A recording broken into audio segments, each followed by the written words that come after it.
following recording is a production of Kickin' Out at 2 in conjunction with the Retromania Pro Wrestling Podcast Network and is intended for private use only. For more information, head on over to facebook.com/Kickin' Out at 2 or our Twitter handle @KickinOut2, along with searching Retromania with a W on any and all podcast platforms available to listen to archive shows such as this and all the great content of the Retromania Pro Wrestling Podcast Network. Evergreen content at your fingertips anytime at your listening pleasure. And with that being said, we thank you for listening and hope you enjoy the show. Our outdoor summer wrestling theme continues here on Kickin' Out at 2 for the month of July. I'm Dave Rosenbluth, and I'm joined with the illustrious Dennis J. Levy, my wild card of a co-host. You're back in the saddle again. What's up, bud? Feeling excited? I know you're gonna be shocked when you hear this, but my memory dictates that I don't remember this pay-per-view. Oh, no kidding. I know I watched it. I know I've seen this pay-per-view before, but I'm so excited that we watch this because it's almost like brand new to me. Yeah, I'm very excited. So the pay-per-view that Mr. Dennis J. Levy is referring to is WCW's Bash at the Beach 1995, where that event was held literally on the beach in Huntington Beach, California.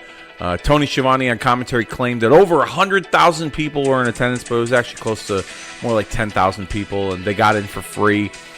So we're going to watch that back with all you guys here on the Peacock. It goes 2 hours, 24 minutes, and 53 seconds. So it's not a normal 3-hour watch-along, so I think we can manage to trudge through this. And I thought it'd be fun because earlier this month, Justin and we covered the July 8th, 1996 episode of WCW Monday Nitro that emanated from Disney MGM Studios in Orlando, Florida. That was the night after the infamous Hulk Hogan heel turn from Bash at the Beach 1996.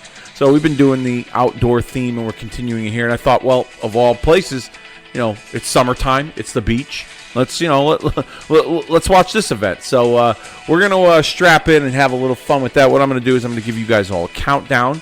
When I say play, press play, mute the television, and sit back, relax, and enjoy the soothing sounds of Dennis J. Levy and myself. We're going to talk about news and notes that took place in the month of July from 1995, and then whatever else comes to mind as we pop up here on the television screen. From time to time, I'll give you a timestamp, and we will, we'll play the audio for promos or what have you. And, I'm looking forward to it. Are you ready? Ready. All right, let's do it. In 3, 2, 1, press play. Opening here, Bash at the Beach. You see the graphics. Slim Jim sponsoring Bash at the Beach, and there's the beach itself. Now, are you a beach guy, Dennis? Love the beach. Okay. I don't go enough. Okay. But I'm excited. August 10th or 17th, I'm at the Cape. I'll be on the beach every Okay, so yeah, so we're a couple of Northeast guys. You go to the Cape. Actually, my wife and we just recently went to Watch Hill in Rhode Island a couple of weeks ago. I'm not familiar. Where's that? Watch Hill in Rhode Island. You don't know where that is? No. It's like on the it's on like the border of like Westerly, Rhode Island, and North Stonington, Connecticut. Yep. So we go there. Taylor Swift's house is there. I don't know if you've ever heard that story. Yep. As we see the amazing crowd shot. Look at all that. That's pretty cool. I see. If you go back in the archives, you can listen to Blue Skies Wrestling, where I talk about my favorite outdoor wrestling events, and this is one of them. Just for the sheer image of all these people out in the beach hanging out, and there's a ring right in the middle of it. It just looks so cool. Like, it looks like a party that you'd want to attend. As we see Tony Schiavone and Bobby the Brain Heenan will be calling the action. Love the matching polos. Yes, I always thought that was so cool that, especially in WCW, it wasn't like you wore like a tuxedo or a suit and tie, but even like at Halloween Havoc, they would wear the polos that had the Halloween Havoc logo with the sponsor. It had like a casual sports feel to it. It wasn't so buttoned up as WWF or WWE would be. But so I'm a beach guy myself. Later in the month of August, actually, we're going to go the 8th and the 9th. We're going to go to Hampton Beach in New Hampshire. So we're gonna do an overnight. My parents usually get a cottage there. As we see a video package of Ming, formerly known as Haku, from the World Wrestling Federation. Have you been? I know we talked in the car on the way here. You haven't really been keeping up with a whole lot of current wrestling, but as we know, his sons Tamatonga, Tongaloa. No, I love the Girl of Destiny. Okay, I know that's not been called. They're part of the bloodline. I highly doubt that a public syndicated company is going to call a tag team Gorillas of Destiny. But I'm excited that they're there. But even more exciting. On the way here, I've been saying I've been watching Zip to None Wrestling. I've been watching Jacob Fun too. Thank you very much. Okay. I was going to say, yeah, that's my dude.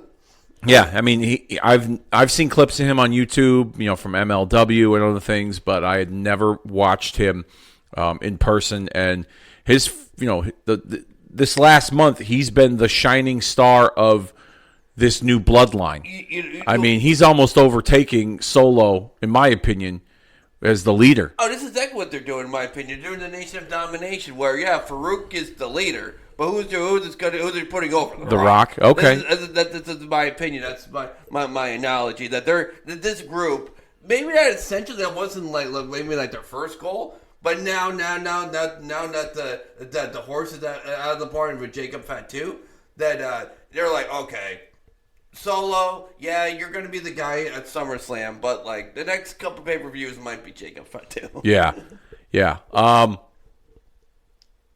Anyhow, we got Sting here interviewing. Sorry, folks, minor technical difficulty here. I have the watch-along paused at 4 minutes and 1 second, and we're going to press play and continue with 3, 2, 1, hit play. Sting here with the United States Championship, getting ready to face Ming, who is managed by Colonel Robert Parker. Yeah, Mean Gene with the matching polo. Did you happen to catch Sting's last match? The tag match with Darby Allin against the Young Bucks, AEW? No. Okay. I did not watch it. I hear it was pretty good. It was pretty fun.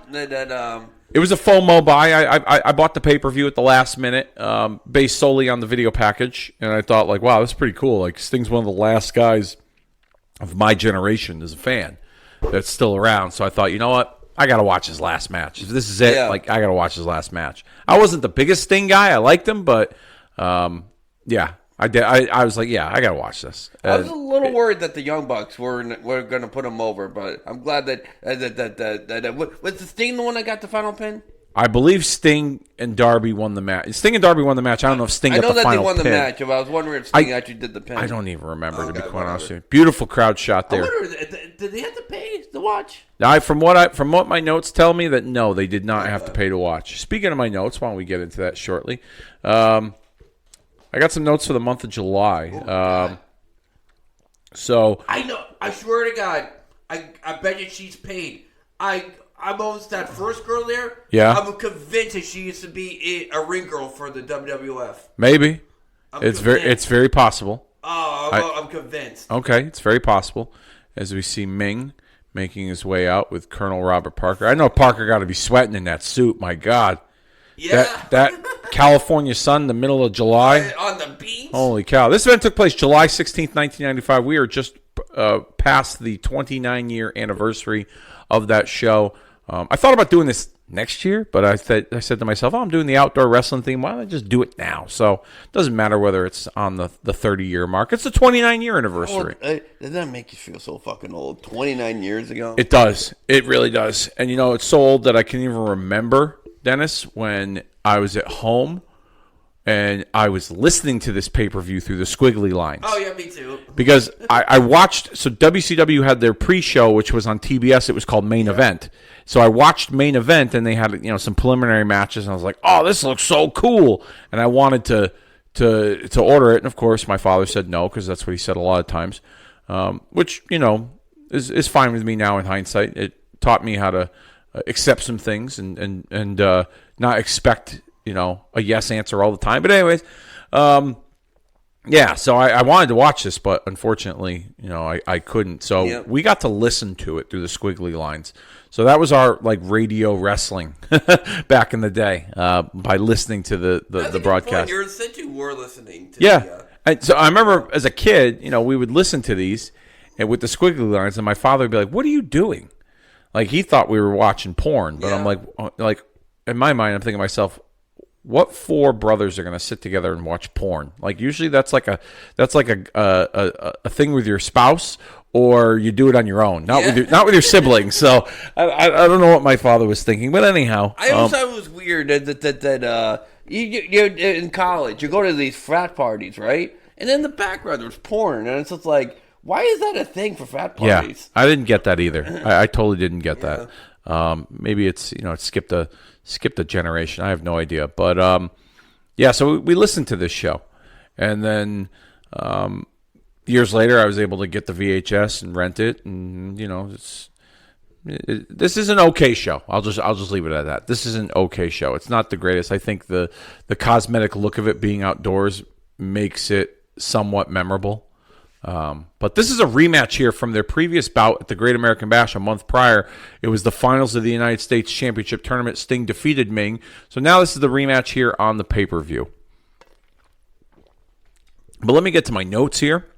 I got some notes for the month of July, 1995. You'll be interested to know. These notes come from The Observer, Dave Meltzer, even though I don't necessarily buy into what he says.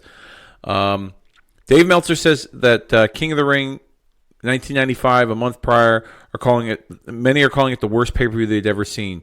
He said it was definitely bad. He didn't think it was the worst, but he compares Vince McMahon and co-worker Jim Ross to Bill Watts, saying that when times get desperate, they always fall back on what they know. In this case, that means pushing big men, which is why we saw Shawn Michaels eliminated in his first match, and the winner ended up being Mabel. You remember when we recapped that show just more recently? When you did that, because a month or two ago, right? Yeah, something like that. Yeah, a month of May in preparation of King of the Ring that took place. Other notes from that show: Razor Ramon didn't wrestle due to a rib injury, but was ringside for Savio Vega's matches and to interpret what he said in English, because his English was that bad. Pretty much all the matches were terrible except Brett and Jerry Lawler, which was decent. They aired a video of the WWF stars working with the Special Olympics, and Meltzer says it's pathetic how the company uses Special Olympics to put themselves over, and says don't confuse public relations with charity work. What do you think of that comment there? That's just Dave just trying to stir it up. Yeah. Yeah. Okay. I don't agree with that at all. I'm glad that there was the Special Olympics. I think people have a tendency to really give WWE a lot of flack for their outside charity work. No different than professional sports like the NBA or the NFL that do all these youth programs and things like that. I whether you think it's a public relations stunt or not, they're still going out there doing the work, making somewhat of a difference in some people's lives. So I think that's just the cynical nature that wrestling fans have become over the years. Here's a little tidbit. That Hall of Fame that took place the night before King of the Ring, Pedro Morales was inducted, but he no-showed. What? Yeah, and it turns out that I didn't realize this until reading my notes, but Morales was employed by WCW at the time doing Spanish commentary. Wow. Yeah. He was worried that appearing at the banquet would jeopardize his position in WCW. That's a good point. I bet you Eric Bischoff would have let him do it. I mean, I don't know. At that time, this was...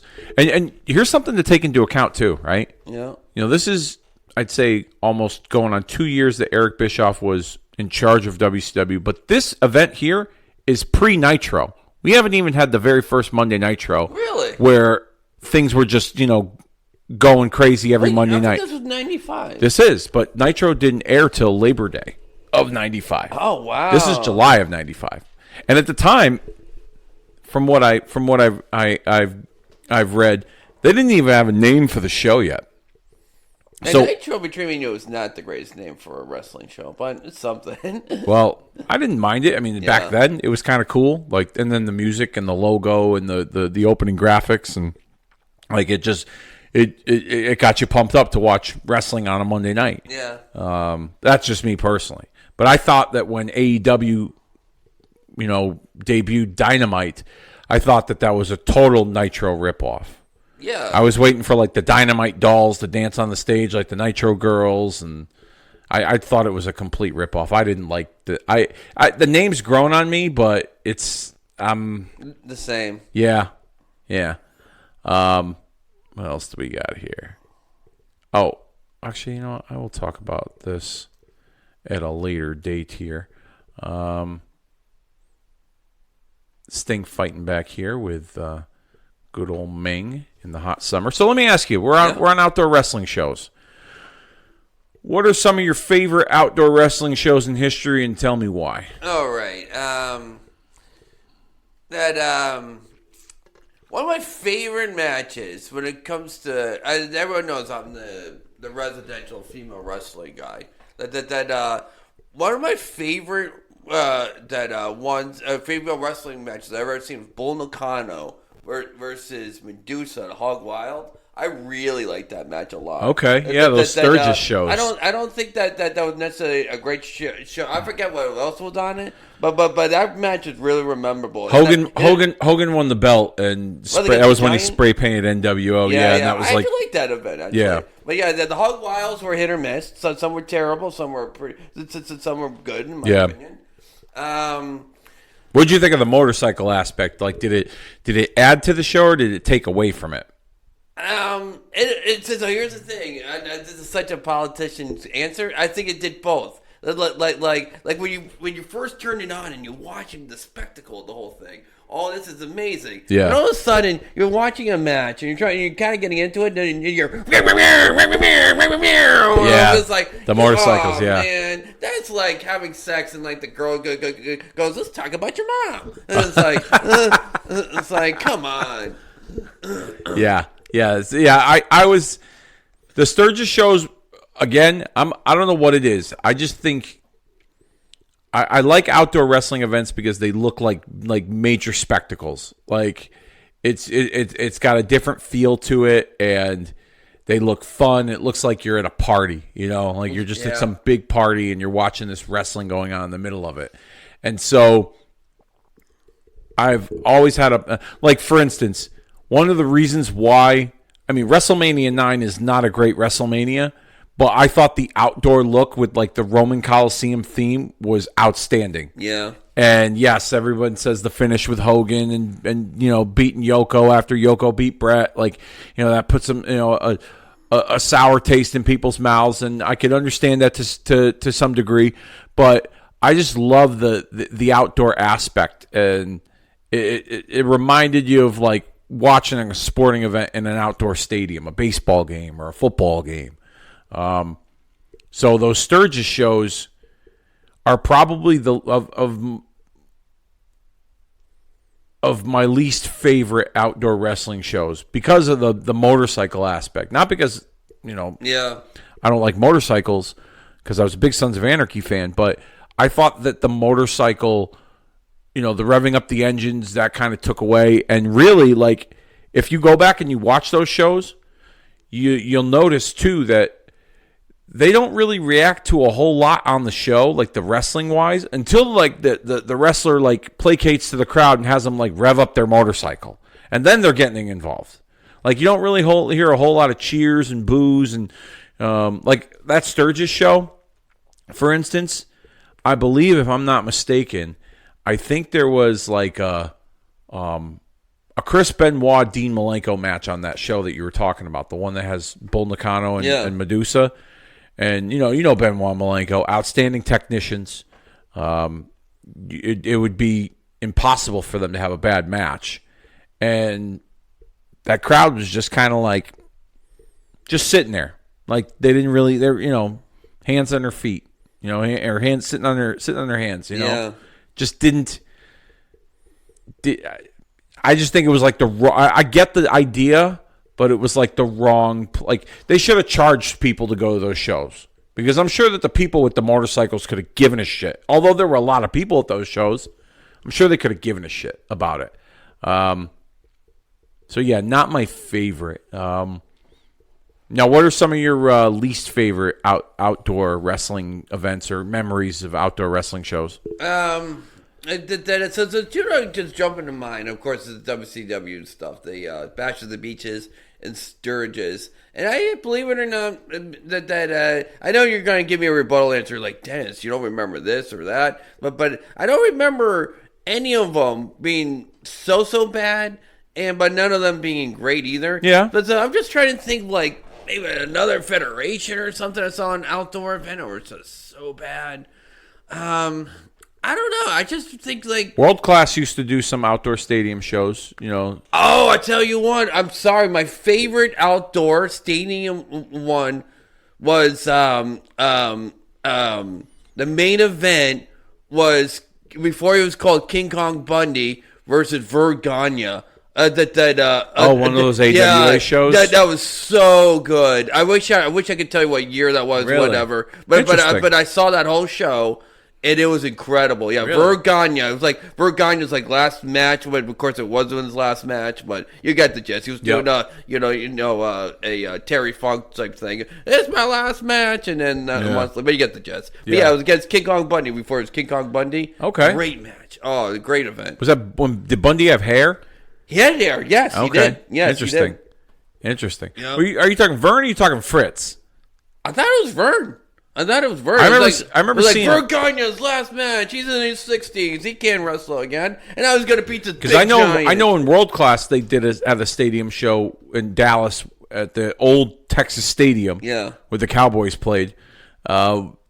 That saw Fritz Von Erich take on King Kong Bundy. Maybe that's it. Because now you're saying Dallas, and it was in Dallas. Yeah. And maybe that was it. I thought it was Vergania. No, anyway. Well, that's Minnesota. that was heavy in the territory area. But no, I do remember seeing clips of that on the World Class DVD. I mean, all that stuff's on Peacock there in the World Class section. Ric Flair and Kerry Von Erich from the David Von Erich Memorial Show. Was a pretty exciting match when Kerry Von Erich won the NWA title, even though he had to vacate it. By the way, speaking of that, did you watch the Iron Claw movie? No, I heard it was incredible. You have to see it. I did not watch it. You have to see it. Go out of your way to watch it. I think it's on. Do you have HBO Max? I did. I'm because you've been cutting the cord on some stuff. Yeah. Okay. This stuff is going up. Yeah. Between me and you, I'm not on Peacock anymore. I can't justify it. Really? Yeah. I dropped the Peacock, HBO Max. There's a third one there. Netflix. I wasn't using Netflix a lot anymore. But once Netflix, WWE goes to Netflix, I'll get it. You'll get Raw. Yeah. Because I was only watching for the Trailer Park Boys. There's only so many. I go 200 times the Trailer Park Boys. You kind of start tapping out a little bit. But anyway, to cut costs and stuff like that. Okay. Seriously, between me and you, all my streaming stuff was over $100. I'm like, I gotta take it down a notch. Yeah, Nikki and I we're pretty high up there. I mean, our internet's close to 100 because we get the highest speed. Yeah. And then Peacock. I have Peacock, YouTube TV, Paramount Plus, and then Nikki got the Disney bundle which we never watch anything on Disney. It's there for when we have our nieces over, which we never have our nieces over. Hulu. We spend over $100 with streaming stuff. So it's pretty much, oh, damn, you saw that? He went right on his face, ass to face. I mean, did not appreciate that. Yeah, I'm sure Sting's going to feel that later. Wow, that was CTE City right there. He's talking to himself. He's pissed, man. Yeah. Yeah, you don't piss off Haku. Yeah. Right. I don't know. You could tell. I bet you if it was an accident, that they're going to have a beer about it. Ric Flair told him, yeah. I mean, it's one thing, if it's an accident, but if you're careless, then, he'll let you know. Ric Flair once told a story in a shooter interview. He was in Japan, and they were in, this hotel bar with Haku and Road Warrior Hawk. And there were some guys there that I think they were pro basketball players in Japan, like an overseas league, and they saw the wrestlers in there. And the gist of the story was that they pretty much said "Oh, you guys do that fake shit," and it upset Haku and Hawk and all these other guys. So I think it was Haku No, it was Hawk. Hawk went and to the gift shop in the hotel, and he bought a disposable razor blade, and he popped the razor out of the shaft, and he sliced open his forehead in front of all these guys and was like, "Yeah, let's see how fucking fake it is now." And then it turned into a full-scale brawl, and pretty much Hawk and Haku manhandled these basketball players in the hotel. And Haku threw one of them through, like, the atrium window of the bar, man. And they were, like, banned from the hotel. You know, Flair, anytime Flair's got a story, it's always a drunken one. Something happened when they were in a bar. Yeah. Yeah. Did you see Flair with that, in that pizzeria? No. That's recently in Florida. He goes to a pizzeria. Oh, all right. Explain it to me. Yeah, I think I know what you're talking about. So it's like him and his family and a whole bunch of friends, whatever. It's like, it was good, like 10 to 15, maybe even 20 people that Ric Flair had. He was catering to them. Yeah. That gave the waitress $1,000 or whatever. So now he's at the bar. Gets everyone's gone and gets his pizzeria at a bar, and he's pounding them. And then the bartender goes, "Hey, Mr. Flair, I think you had too much." And then he just loses it. They cut him off, so he got pissed off. Yeah, because I know how much money I paid. I got $1,000 tip. Blah blah blah blah blah. And the bartender goes, "I'm sorry, I just can't serve you." Then and they just would go on and on and on and on and on. The funny thing is, Flair goes in on social media. Don't go to this place. This place sucks. I remember that. Fuck this place. Yeah. Then the place goes, "Excuse me, Mr. Flair." Yeah. They responded back. They put the post. They put the video on this. This is why we threw you out, sir. I had this conversation on the last podcast with Justin, and I'll ask you. I'm all set with Ric Flair. Like, if Ric Flair never showed up on TV again in wrestling, you know how sometimes they'll have him make occasional appearances. If he never showed up and done anything in wrestling ever again, I'm perfectly content with it. He's an embarrassment to himself. I love what he did in wrestling, what he contributed. There's been plenty of memorable Ric Flair moments throughout the course of my life and as a wrestling fan, but I'm sorry. He's a laughing stock. I'm with you 10,000%. He tries so hard to stay relevant and be young and hip and cool, and he's a 75-year-old man that thinks that that people, that people want to see him. Now, wrestling fans pay to see him because he's in demand with on the convention circuits. Yeah. But he thinks that he's just cooler than the other side of the pillow, and he just looks like an embarrassing old man. And it really bothers me. Like, for instance, we talked before we clicked record that you're in the process of watching the Who Killed WCW documentary. Yeah. Well, he wasn't interviewed for that. And he made a big fucking stink about it on social media and how, the guys at Vice should have interviewed him. And this was actually The Rock and $7 Production, The Rock's production company. Sting with the win. A little quick roll up there. That three looked like his shoulders were up. Yeah. Man, whatever. I mean, this is WCW. Didn't really matter. Get his heat back. Yeah, you gotta get your heat back because you just lost. So Flair made a complaint about that and went on social media and said that what killed WCW was Eric Bischoff and Jim Herd and Vince Russo. Those were the three that killed it. And then the funny thing is, Dennis, the next day, Eric Bischoff responded back, and I think Russo did too. And speaking of Hawk, there he is, Road Warrior Hawk right there. That would have been a hell of a match, huh? Hawk and Haku. Sign me up for that. Yeah, that would have been that'd have been a main event anywhere in Tupelo, Mississippi. Yeah, but they responded back to Flair, and then Flair retracted his statement the next day on social media, saying that him and Eric Bischoff had a private conversation and they've cleared the air about some stuff. He goes through these periods of phases where he's got this love-hate, he loves Hogan and then he'll hate him the next, and he loves Bischoff and he hates him the next.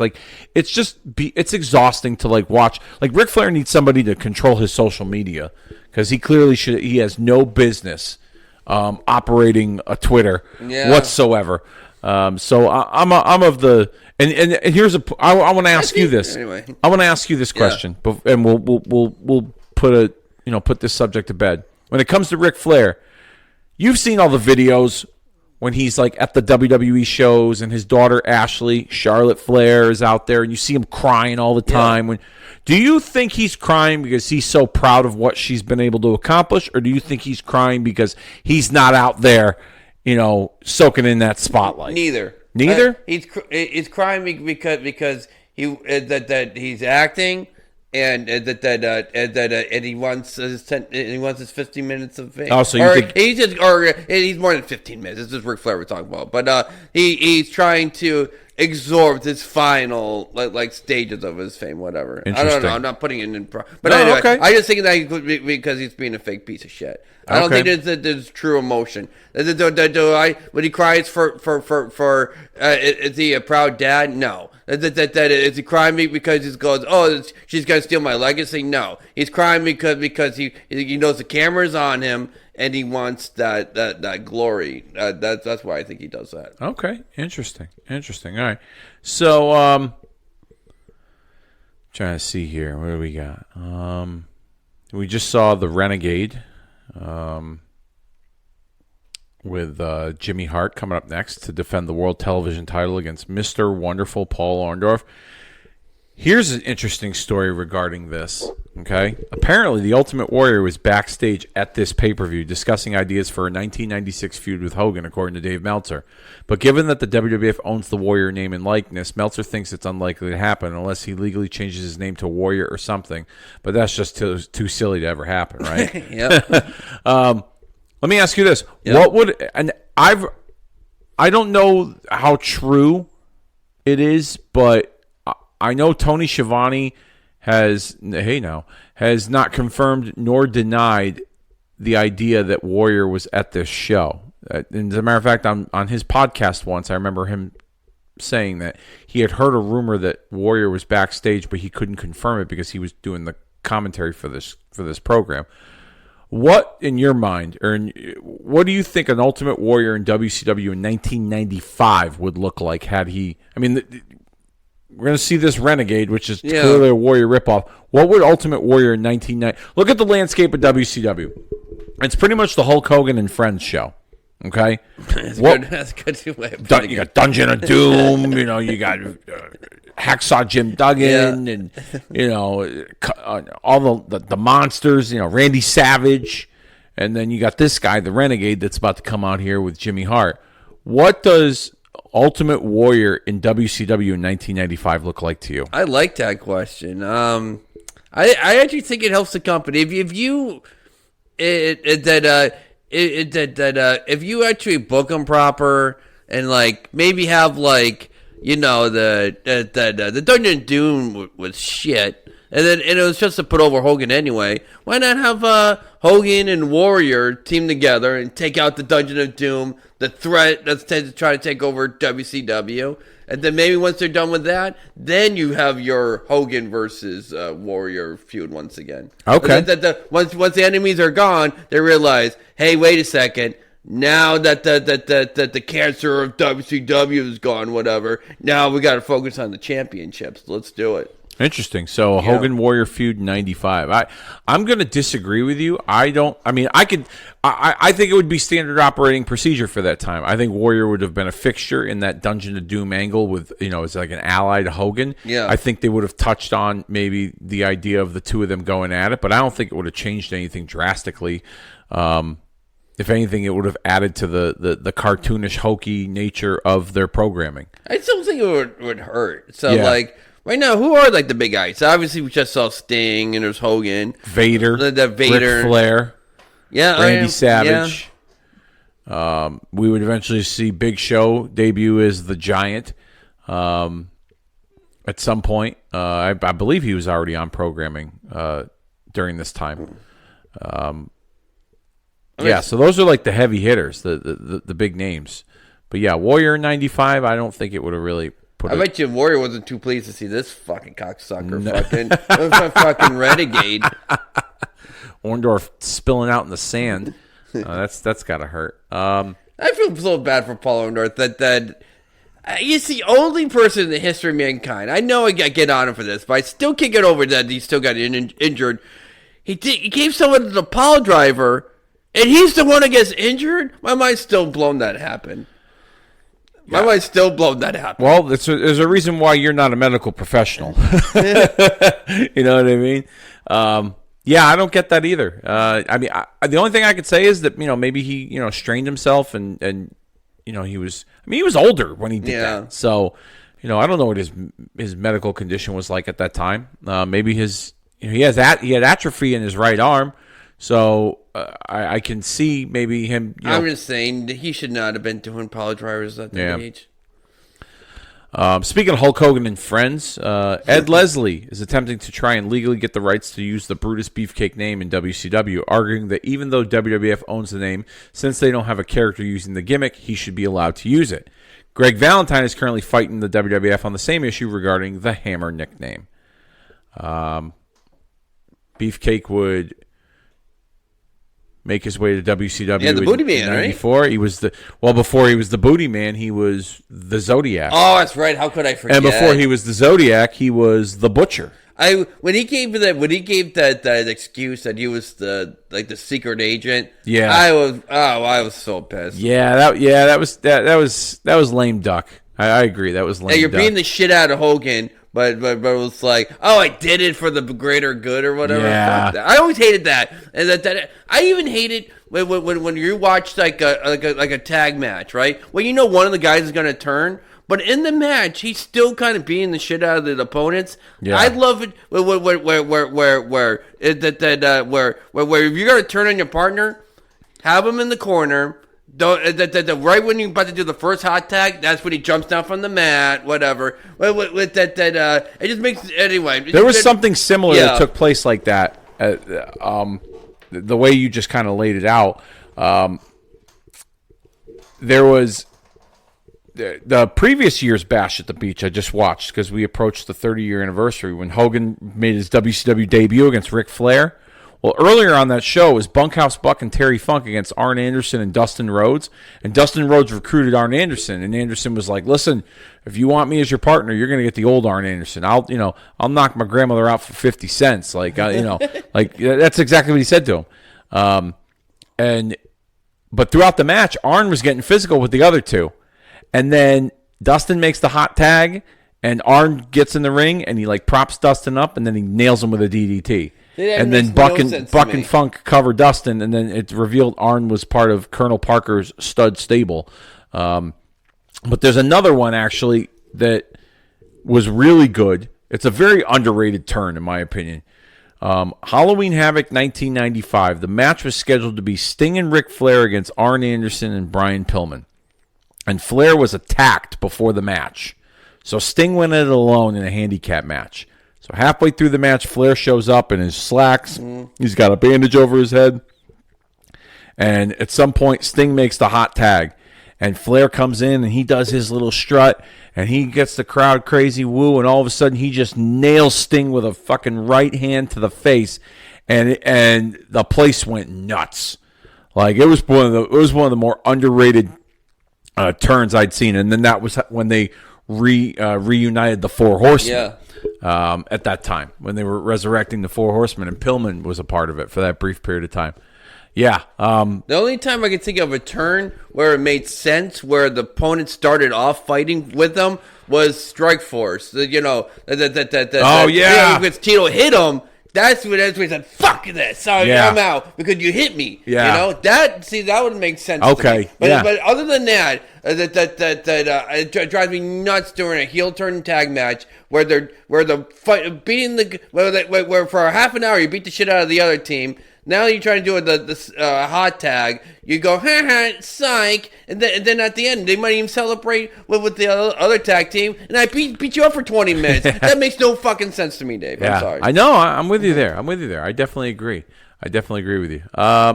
Let's see some other news and notes here from the world of wrestling. Speaking of Ultimate Warrior, actually no, we'll get to him shortly. What do we got here? Oh, the Renegade won. Yep. Renegade pulled out the victory. That has to be his biggest win of his career, right? Got Paul Orndorff.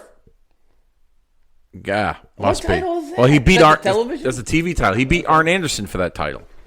Wow, they kind of did push him. They did kind of, I just remember him being a jobber. And he kind of did suck. So yeah, he was bad. Yeah, not very good. There's some divide in the WCW locker room at this time between people. Oh, here we go, the Polly driver. Oh God, don't kill yourself, Polly. Oh, is he going to nail him with it? This is the second match in a row where the heel is lost and he attacks the babyface post-match. Do you notice that? Yeah. Not I don't know what. Oh, no selling it. Oh, never mind. He no-selled it. And what's he going to do? He's going to Nick Patrick. That's it. Is he going to nail under? Is he going to hit him from all the way? I mean, if he hits him from there, I'm actually legitimately impressed. No, he's not going to. The referee's probably backing up. The referee's probably telling Orndorff, "Hey, you got to move close to the." Yeah. See, that was kind of awful. What exactly was that? Was that a cross body or I don't know. or forearm shot? I have no idea. I have no idea. So apparently there's some divide in the locker room between Hogan and Flair and their respective camps. At this point, according to the Wrestling Observer, Hulk Hogan has full control over storylines and angles, so the Hulk Hogan versus Dungeon of Doom angle is all him. Flair's booking the rest of the company, but has no power over any of Hogan's decisions.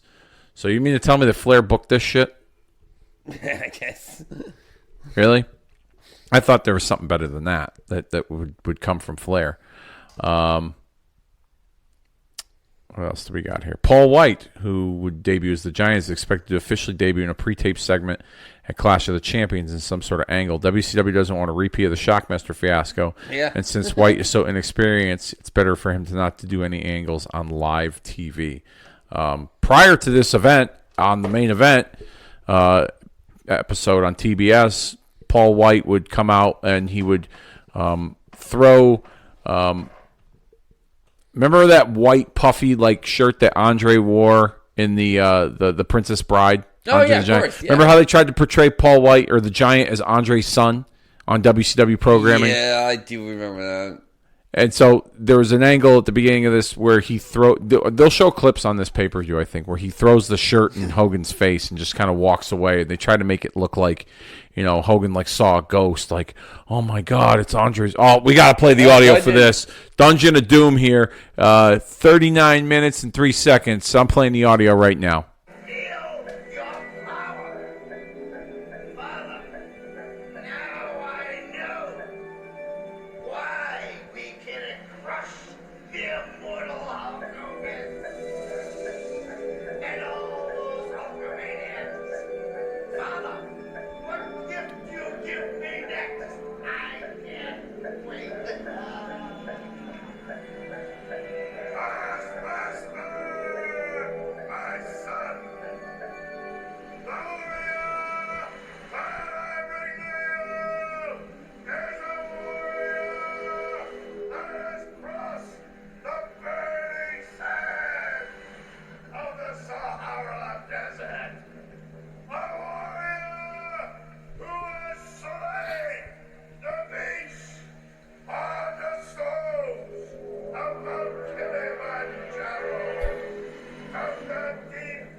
I've always been a fan of Kamala.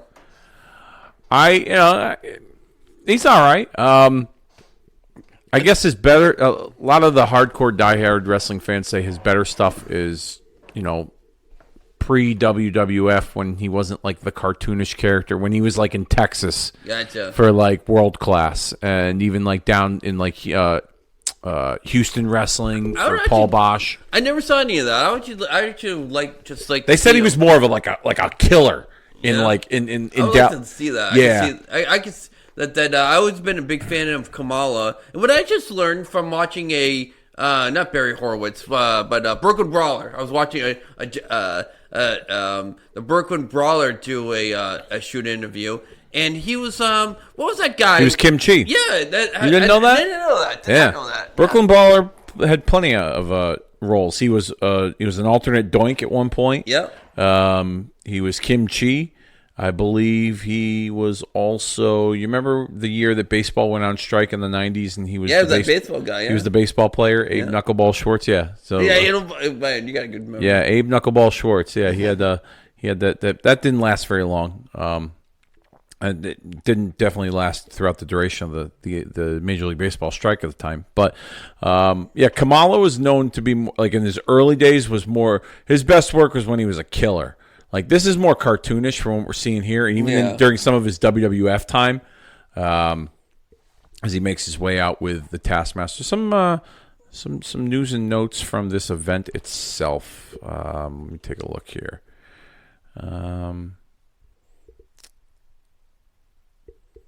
Speaking of Doink, while we're on that subject, WWF filed a lawsuit against Matt Osborne, the original Doink, to get him to stop using the Doink name and gimmick on the independent shows. The WWF is claiming trademark infringement because Osborne continued to use the gimmick after being told to stop. Meltzer notes that there are tons of wrestlers on the indie scene right now using the Doink gimmick, and WWF has vowed to go after anyone who does. Osborne has had 2 recent arrests, one for vandalizing a car and another for domestic abuse, which is probably part of the reason the WWF doesn't want him running around portraying a character that they own. Did you watch that Doink Dark Side of the Ring last year? No. That's another good one. I don't know. Maybe not. I'd go check that out. Here's another one of Hulk Hogan's friends, Hacksaw Jim Duggan, making his way to take on Kamala. This is definitely a rehash of. This is 1986. Yeah, exactly. Yeah, this is a rehash of 1986 and 1995. Here's another interesting. WCW was good at that. That what happened in mid '80s WWF happened in mid '90s WCW. Yeah. John Tenta, formerly known as Earthquake in the WWF and Avalanche in WCW, re-debuted at the tapings as the Shark, managed by the Taskmaster. That was terrible. He wears a lot of face paint, has a fake shark-like teeth. Gimmick said to be really bad, and the worst part, he had a tiger tattoo on his arm. They actually got legit covered up and changed it into a shark just for the gimmick. I was going to bring that up. Talk about dedication. Yep. Yeah, that whole Dungeon of Doom thing really took over. I'm stunned that the only major title that I could think that John Tenta ever had was the tag team titles. He should have been a world champion.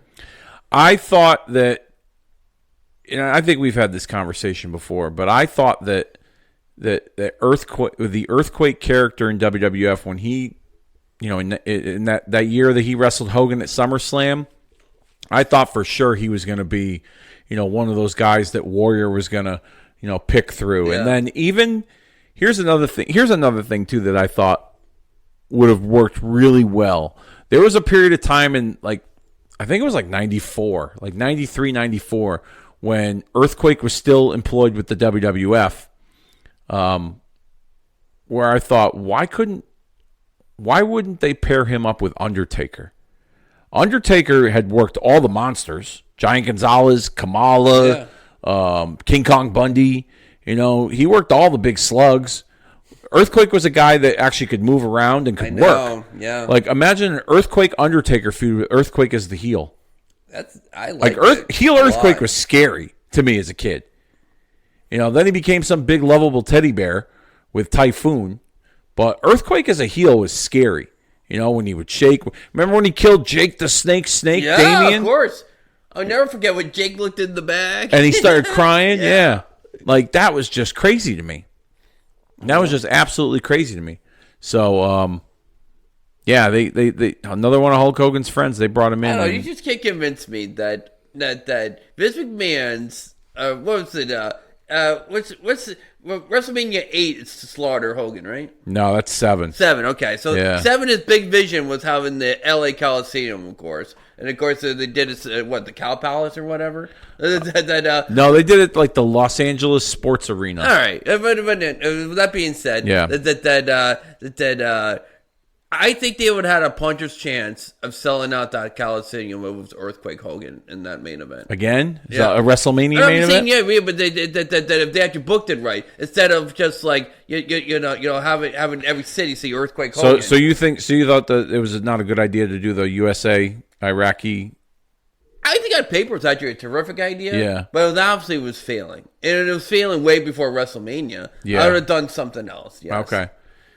Yeah, okay. I think at that time Hogan Earthquake would have been the best option, don't you think? Other than Slaughter? Yeah, Earthquake wouldn't have been a bad option. Some have even said maybe at that time doing Hogan Warrior in a rematch, WrestleMania rematch. Wouldn't hurt. You know?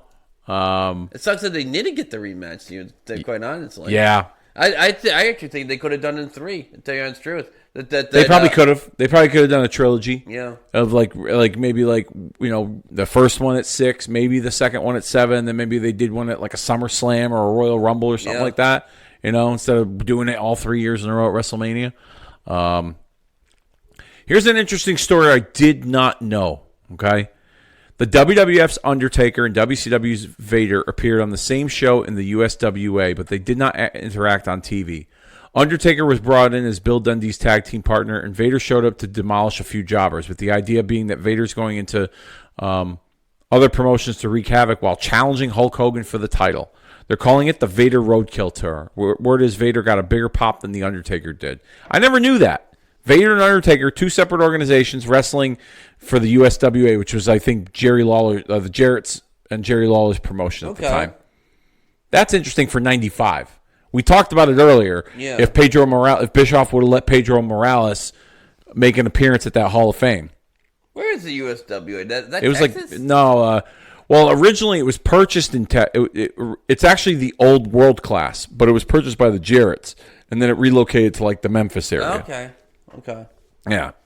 So the Jarretts had purchased World Class from the Von Erichs, I believe, in like 88, 89, maybe, something like that. And it became the USWA. And they run some shows in Texas, but for the most part, they were running Memphis, Tennessee area. Interesting story here. Well, not too interesting, but Steve Austin, while still employed with WCW, suffered a bicep injury in Japan and will be out for several weeks. 95. Did he get released in 95? Later on in 95, yeah. Yeah, so this is like this. So this is not. This is the end of his run in WCW here. Yeah. Yeah, but I think everyone gives Eric Bischoff shit for letting Steve Austin go. Did you really think? Did anybody think that guy, Stunning Steve Austin could be Stone Cold Steve Austin? Not even Stone Cold knew that. Absolutely not. Absolutely not. But I will say, he was a very talented individual as Stunning Steve Austin. His singles matches, his tag team runs, like he was a. I liked him as Stunning Steve. I did. I used to love him when he was a single, when he was TV champion, and then eventually when he became a tag team with Brian Pillman, Hollywood Blondes. Like, he was very talented. You knew that he had potential, but you never knew that he was going to be the big star that he was, like Stone Cold Steve Austin. But it's about timing, and at that time, I mean, would you have been able to have accepted, let's say the Stone Cold character, but with the Stunning Steve look, with like the hair? Oh no! Okay, no. See, it's all about like changing up your look as well. Like he had to do all that stuff. Can you imagine for a hot second? that long blonde hair. Long blonde hair. And that's the bottom line. Yeah. Give me a hell yeah. Maybe if he did a mullet. If he did a mullet, he could get away with it. Maybe. But yeah, no. Speaking of Hulk Hogan's friends, here is the Zodiac. Oh, he did. So if he's a secret agent for Hogan, how does that help Hogan? But bashing Duggan in the back of the head. You're back at that again. That's awesome. That's awesome. You're back at it again. I love it. Yeah. No, I mean you're right. I mean the consistency in their storytelling was not at its finest. But Kamala with the victory he had to win though. Over Hacksaw Jim Duggan. Yeah, because you already just had two baby faces beat the heels. You got to balance it out with a heel. Speaking of heels, it would be during this month of July of 95 that Dustin Rhodes signed with the World Wrestling Federation and would be debuting on television soon. Eventually, we would know that he would become Goldust. Talking about mistakes, WCW letting Dustin Rhodes go was a huge mistake. He could have been world champion. Well, you know why he was let go? Because that stupid match in the fucking truck. It was the dumbest match you ever saw in your life. Yeah, my boy, I can always, it's Smash from Demolition. Blacktop Bully. Yeah, it's Smash from Demolition was one of my favorites. Dustin Rhodes was one of my favorites. What kind of name is Blacktop Bully? I have no idea. Blacktop, that's what, pavement? So what? He's the concrete bully? No offense, better than the Repo Man. I love the Repo Man. Repo Man made me laugh so hard. He made chicken salad out of chicken shit without gimmick. I love the Repo Man. It was fun while it lasted. Yeah. It didn't have a whole lot of legs, but it was fun while it lasted. When he did that, when he stole Macho Man's hat, how funny was that? How funny, but how stupid that was at the same time, it was too. really stupid. Yeah, it was very stupid, but it was still funny at the same time. But you know what? You're right. Dustin Rhodes, he was a young guy, and I thought that, that was a mistake that they made, and it was something that they should have rectified. Speaking of Macho Man, there he is right now without his cowboy hat, rocking the Slim Jim gear as he gets set to take on Ric Flair in a lifeguard match later on tonight. He does. Macho Man always looked like $1 million, man. I don't care what anybody says. Let me ask you something. Yeah. That current era of Macho Man, the flashy colors and everything, do you think that could have worked or would work in today's wrestling? The Macho Man is one of the few people you could put him in. You could transport him into another. He's going to be a star. Yeah. You put him today, he's going to be a star. Yeah. I agree. He's so flashy and colorful and. Yeah, I agree, Dennis. It's the weirdest thing in the world. I know we had this conversation before. But when he was in that era of WWE, when he was like the world champion, I always kind of put him as I don't know, second fiddle to Hogan or whatever. Oh yeah. But as a gimmick and just time expands, I put him in my Mount Rushmore. I really do. As one of your favorites or all-time greats? All-time greats. I put him on Mount Rushmore. The more I watch the Macho Man, and now that he's gone, the more I appreciate him and the more I love him. Yes, Mach was he's him and Hogan are like my two top. I mean, mega powers. You got the display right here. You know what I mean? When I thought of wrestling as a kid, it was like those two. It was, to me, Hogan and Randy Savage was like, they were such. I know people think that, Savage played second fiddle, but as a kid, as a child, without having that lens of the internet and people with their opinions, obviously it wasn't around back then. Oh, here we go, DDP and Kimberly. I'll talk about this in a minute, but just finish my point. Savage and Hogan were like the wrestling's equivalent of if Batman and Superman teamed up together. Oh, totally. They came from two different universes, but they were equally as powerful, equally as strong, and together they were unstoppable. And that's how I looked at Hulk Hogan and Randy Savage as a unit, as the mega powers. Diamond Dallas Page and Kimberly in the ring, set for their matchup with. I think Kimberly is the most natural. And look at her. I mean, she's wearing makeup and stuff, but she's not a ton of whatever. I think she was the most natural, beautiful woman in wrestling. I agree. I her and Miss Elizabeth. Miss Elizabeth too is very natural looking. Yeah. This is the angle here where Kimberly won the lottery, and. She won the lottery? So the angle was the angle was that they were a pair at one point, but I think Kimberly, and then there's Dave Sullivan, who was the Hulkamaniac, the brother of Kevin Sullivan. People think that there's no Eugene without this gimmick. Someone said that recently. I forget where I heard that, but someone said that recently. I think that might be right, to tell you honest truth. Yeah, I could see the similarities. I could definitely see the similarities. But if I'm not mistaken, I believe this was the period of time where did Paige. Okay, so this is before. So Kimberly had won the lottery. Okay, and she and so Paige kind of as the boyfriend, was pretty much controlling the funds, so to speak. And then he was such an abusive partner to her that she ended up leaving him, and he ended up becoming poor. So like he would have to like sell off his ring gear and all his stuff, and then I remember WCW filmed some vignettes where they saw him like coming out of like a gas station bathroom, and he had like old ripped up tights, and he looked like he was like homeless. And then eventually he would win the Battle Bowl and get the Battle Bowl ring, and then that's how his riches. That's he became not wealthy, but he could afford to live again and not be homeless. And before that was the Johnny B. Bad feud. Those were some good matches. Yeah, those weren't bad. Johnny B. Bad. Those weren't bad. I think the Johnny B. Bad angle is after this. Oh, was it? Oh, okay. I thought it was kind of like, because I remember him having that. I remember watching him with Johnny B. Bad. And here comes David diving down his page with that raggedy. I can't. I'm going through some hard times. Yeah, gimmick. I love that gimmick. Yeah, and then I think she left. I think Kimberly left him for Johnny B. Bad. Yeah, and then Johnny B. Bad quit the promotion. And then all of a sudden she became Bootyman's girlfriend for like a hot second. If you remember that, I do remember that. They tried to like transition that because they could. They didn't like write off Johnny B. Bad. Then she's a good dancer and stuff like that, but yeah, not even Kim could put over the Bootyman. No, definitely not. I met her once, and she was very nice and very sweet. I seen some pictures of her recently. She still looks like a knockout for her age. Like she's got to be in her 60s, and she still looks like she's a fucking 10. She's gorgeous. She's absolutely gorgeous.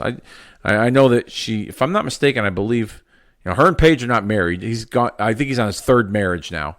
But his second wedding, she was invited to it, and I believe like she was also like his business manager. I think she like handled some of his finances, which wouldn't be the first time that a wrestler and his ex-wife were in business together. I'm referring to The Rock and his ex-wife, Danny Garcia. Talk here for a minute about some news and notes from this show here. Where are they? Let me just scroll through here.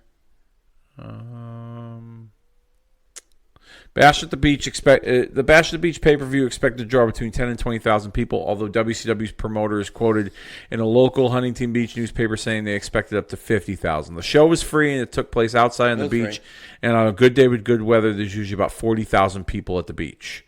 So I've read that there was close to 10,000 at this show, which kind of makes sense. Still, I mean, yeah, it was free, but 10,000 people, still 10,000. Yeah, but you're not paying anything. They're not making a nickel unless they made money from the town, which I would imagine they had to pay all the permits to that would be run the show. Interesting way of doing it. What? I bet you $1 million that this is what they did. I bet you in this location, you got to pay for parking at the beach. Instead of $20, I bet you it was 30. Yeah, they probably like jacked up the price on parking. Yeah, I bet you they did that. Some more notes for the show. Since this was outdoors on the beach, there were no bleacher seats. Most fans behind the first few rows couldn't see much.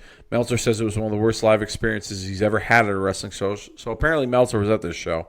On pay-per-view, the announcers repeatedly referred to hundreds of thousands of people in attendance, which is ridiculous to debate.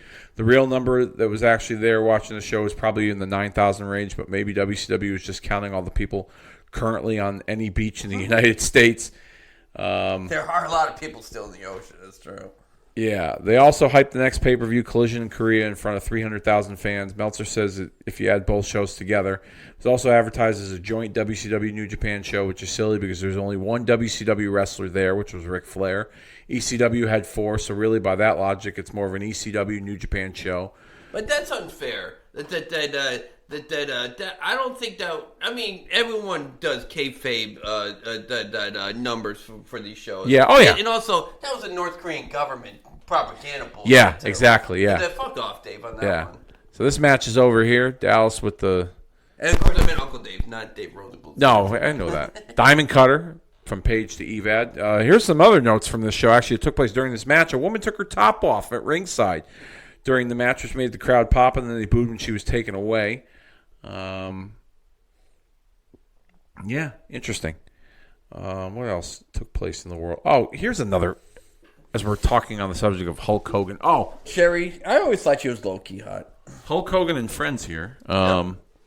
Apparently, Hulk Hogan is pushing WCW to bring back El Gigante, Giant Gonzalez, during this time period. What? Was he going to be the giant of the giant of the giant in Dungeon of Doom? Or is he going to be Hulk Hogan's giant equalizer? He's got probably could be the equalizer, right? Yeah, I would think. Unless they have Hogan kill him off, too. Yeah, well, actually, that wouldn't be so bad, actually. And if I remember correctly, I believe when Hogan was leaving in '93, he did some overseas shows in, like, Germany. And there's some pictures out there that have been circulating online of a face-off between Hogan and Giant Gonzalez at, like, a show in Germany. So I'm just curious if that was something that Hogan thought, like, oh, well, maybe I'll try to bring this over to WCW. I guess. Harlem Heat here with Mean Gene and Sister Sherry. Do you ever see the promo when Booker accidentally used the N-word on Hogan during a promo? That's oh my God, it's so funny. Yeah. It's and as so a matter of funny. fact, you did too. We did a watch-along of that pay-per-view a couple of years ago. You know how my memory works. Oh, I know. It works in mysterious ways. No, I got you. Anyway, I love that promo so much. This match coming up next is a triangle match for the WCW World Tag Team titles, as they're going to take on the team of Bunkhouse Buck and Dick Slater and the Blue Bloods of Steven Regal and Earl Robert of Heels. Eaton. Yes. I seen... Well, actually, I'm sorry. No, not Bunkhouse Buck. I apologize. The Nasty Boys. The Nasty Boys. So they're the Nasty Boys are the baby faces in this match. Harlem Heat are the heels, and so are the Blue Bloods. So we just talked about Macho Man, how much I appreciated him more as the time goes on. The Nasty Boys are the exact opposite. I used to be a huge Nasty Boy fan as a kid. I fucking can't stand them. I watch a Nasty Boys match and I could barely go through them. If there's a Nasty Boys, if there's Nasty Boys don't have many great matches, but if there's a Nasty Boys match you should watch, there's two of them. Well, yeah, two of them. The first one being against the Steiner brothers from the 1990 Halloween Havoc. Okay. Excellent But match. to be an asshole, the Steiners could do could wrestle broomsticks. Correct. Okay. Then the next Nasty Boys match you should watch is the Nasty Boys against Cactus Jack and Max Payne from Spring Stampede 1994. I didn't remember that. They beat the shit out of each other. And before we do any, before this match continues, we're going to actually pause this here at 1 hour. We're going to pause it here right about now. So we are paused at 1 hour, 4 minutes, and 7 seconds. We are going to take a little facility bathroom break and catch our bearings. And when we come back, we will be continuing this watch-along of Bash at the Beach 1995. All right, back from our little break here. We are currently at 1 hour, 4 minutes, and 7 seconds. We're going to get started on this triangle match tag team from Bash at the Beach 1995. You ready, Dennis? Ready. All right, in 3, 2, 1, hit play. As we see the Nasty Boys making their way out. I said earlier before we took a little break that the Nasties, there's really only 2 matches that I really like of theirs. Although I should say 3, really. The SummerSlam match with the Road Warriors when they lost the belts. That was a fun match. But, yeah, they're a fun little team. Nothing special about them, but they I guess they had some memorable moments. But are they Hall of Fame worthy in your eyes? Based on their accolades, yeah. But like I said, WWF Tag Team Champion, WCW Tag Team Champion. I believe they were WCW United States Tag Team Champions, if I'm not mistaken. I'm actually shocked that they're not in the Hall of Fame. Yeah, I don't know. I'm sure they'll get there, just like everybody else does. I know I said this a trillion times, but and I'm not, and obviously not that as an adult, I'm not a big fan of them. But like their acolytes or whatever, I would have put the Nasty Boys in before Coco Beware. Yeah, I guess, yeah, I could see that. Yeah, Nasty Boys, Coco Beware. Yeah, over Coco Beware, I should say. Yeah, that sounds about right. I don't know. Of course, that's the one that never made sense to me. But what are you gonna do? I mean, there's a lot of them that don't make sense. I shouldn't say doesn't make sense, but like, I don't know. I've warmed up to the idea more that these Hall of Fames, are pretty much like lifetime achievement awards. And like I go back and I look in like, some professional sports, for instance, when it comes to like baseball or even basketball or any sport, right? And they got guys that go into their Hall of Fame. There's a lot of guys that have never won a Super Bowl that have made it into the Hall of Fame, but they produced good numbers, whether it was, batting average, home runs, or tackles or touchdowns or, assists and goals and saves, things like that. You know what I mean? So like I look at it and I'm like, for instance, like the Bushwhackers. All right, they didn't set the world on fire, but every time you saw them come out, everybody was doing the thing with the arms, Yeah. Okay, so they were popular, and they were the perfect go-to when it came time to have your let me up match on the card, where guys would, if for instance you needed a match to get the crowd, in a good spot before the main event, they were the popcorn match. Another one that I didn't think was Hall of Fame worthy was The Godfather, when they put The Godfather in a couple of years ago, and The Big Boss Man.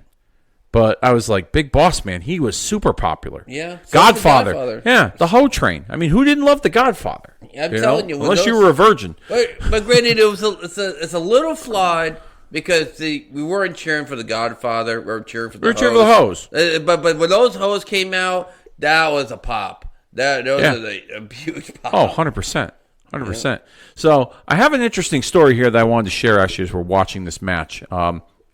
So Dave Meltzer in these Observer notes tries to explain some clusterfuck regarding the tag titles between the Nasty Boys, the Harlem Heat, and Dick Slater and Bunkhouse Buck. WCW seemingly had Slater and Buck win the tag team titles at a TV tapings a month ago from the Harlem Heat. Then a week or two later, a match aired on TV that had been taped back when the Nasty Boys were champions that showed Harlem Heat winning the titles. Then a week later, it wasn't acknowledged on TV. Anyhow, point being, for now, the Nasty Boys are still recognized as the tag team champions, and all this pre-taped 2 months in advance nonsense and airing matches out of order that don't fit with current storylines has completely confused even Dave Meltzer. So it sounds like that the Harlem Heat... So it sounds like the way that they taped their programming at the time, that they aired something out of sequence on their programming. And so the Harlem Heat lost the titles to Buck and Slater, but apparently the Nasty Boys were already the tag team champions. So it goes to show that they didn't have all their ducks in line in a row when it came to their programming and their storylines. Fair to say? That never do. But anyway, federations, when they do pre-tapings and championships and changes, they always fuck it up. What's that tag team in the WWF that has a title reign of negative days because of the way they taped it and the way they lost the belt? Technically, there's a champion out there the tag team champions of WWE lore, where they got negative days as a champion because of the way they taped it and the way they lost it. So anyway, they use that shit all the time. That drives me nuts. I don't remember who. I wish I knew who you were talking. You don't remember who it was? And on the top of my head, I do not know. See, I wish I remember. But I know that's a fact. When you fuck around like that, you're gonna make mistakes. Yeah. I hate when when wrestling companies. Well, if they had a little bit more of a structure when it came to who was producing their programming, even like Luger, it went via count out that SummerSlam, but there's footage, literally TV footage of him with the belt on to see the reaction. I have a story behind that. That's crazy to me. I have a story behind that. You because I think you got your timelines mixed up a little bit. So Luger, the SummerSlam finish. Yeah. Luger wins by countout. Okay. And then months later, leading up to WrestleMania 10 in 1994, and I asked Lex Luger this myself when I met him at WrestleCon in San Antonio last year. There's a it's out there. Luger is Luger's wearing the World Wrestling Federation Championship, and he's carrying the World Wrestling Federation title with him to the ring. And according to Luger, this was Vince trying to see what kind of reaction Luger was going to get as the champion. So it was like a dark match segment, and it was an experiment to see how the people would receive Luger as the champion. I don't know if it was the final straw, if it was the decision where Vince was like, all right, we got to put the belt on Brett instead of Lex. But Vince was trying to experiment to see how the audience was going to react to him wearing the title. So they did this angle for the crowd only. They filmed it where Vince introduced Lex Luger as the World Wrestling Federation champion, and Cornette was out in the ring, and I don't know if he was in the ring or if he was on the staging area or wherever, and he was just like beside himself that Luger had the World Wrestling Federation title in his hand. And so obviously it never made air, but excuse me, but it's out there. The footage is out there. We all seen it now. So it was done as an experiment because Vince was trying to figure out how the audience would react with actually him wearing the title. And I mean, from what I remember, the footage wasn't bad. I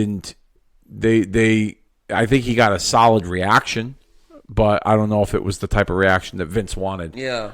But my point is that you have a champion lose the championship at a taping, and people know this, but then like at a live show, they still the team that lost the championship still has the championship, and they're defending it. Yeah.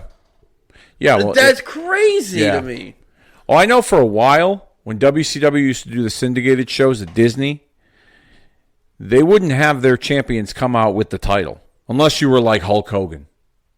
Everyone else didn't come out with their title because they didn't know, and I think it was because of this issue here, because they didn't know, whether someone was going to get hurt and they would have to refilm something or make changes to the stories.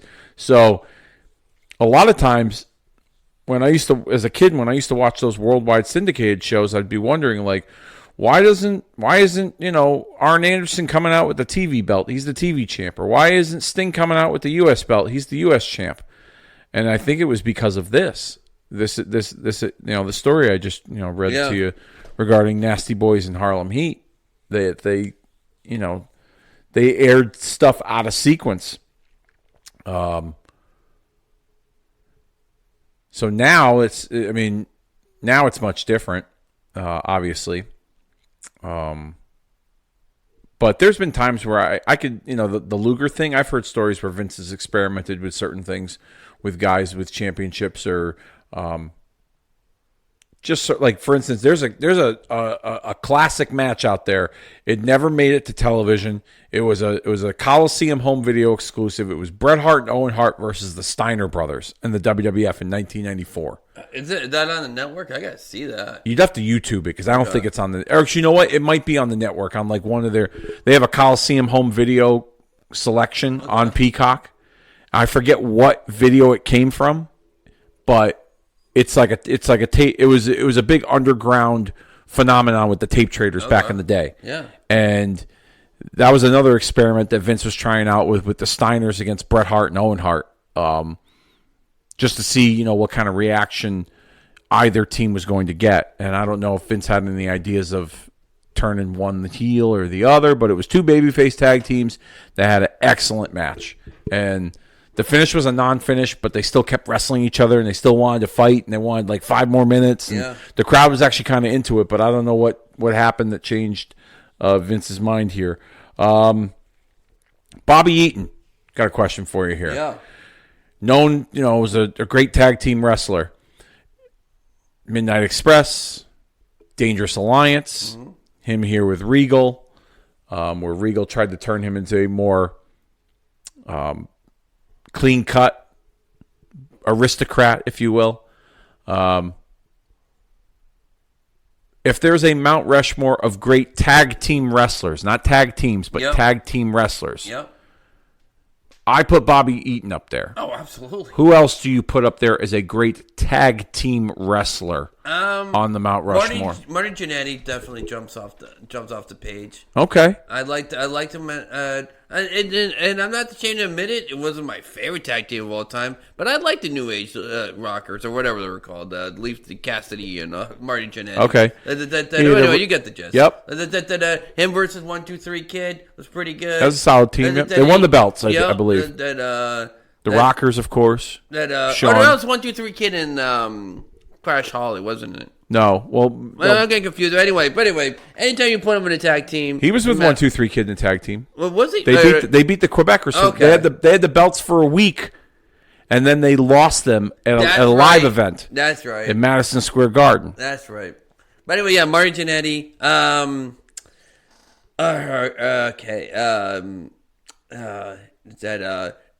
Would you put Bobby Eaton on your list? Oh, of course, Bobby Okay. Eaton. Bobby Eaton would be my George Washington. Okay. And he's a good singles, but way better. And of course, I'm still on this list. I'm not going to put Shawn Michaels. No. Because obviously he's way better singles. But guys who did well in tag teams. I'm assuming that the question also, too, has to be better tag team, way better in the tag team than singles. Yes. Yeah, so yeah, Bobby Eaton's definitely that. Marty Jannetty's in that. You got to round it up. I'm gonna put both Road Warriors in because every time I see them in singles, they were not good. Really? I did not like the Hawk or Animal single matches, but I loved their fucking tag teams, of course. All right, that'd be my and you know what? Because even take the Rock and Roll Express. I'm getting the names mixed up, but who's the one with the brown hair? Yeah, he's got to be on there too. Robert Gibson. Yeah, Gibson has got to be on there too because oh my god, Morton. Yeah, Morton. He's fucking amazing. Yeah. Okay. So I got Bobby Eaton. Yep. Okay. Yep. Billy Gunn. I like Billy singles a little bit though. I thought he was a better tag team wrestler than way better singles. tag. Oh no, Okay? yeah, that's the moment. Smoking Guns. Yep. Okay. He had New Age Outlaws with Yeah. Road Dogg, of course, which is probably the body of his work that most people are fond of. Yeah. The tag team with Chuck, Billy and Chuck, was excellent. You know what's sad?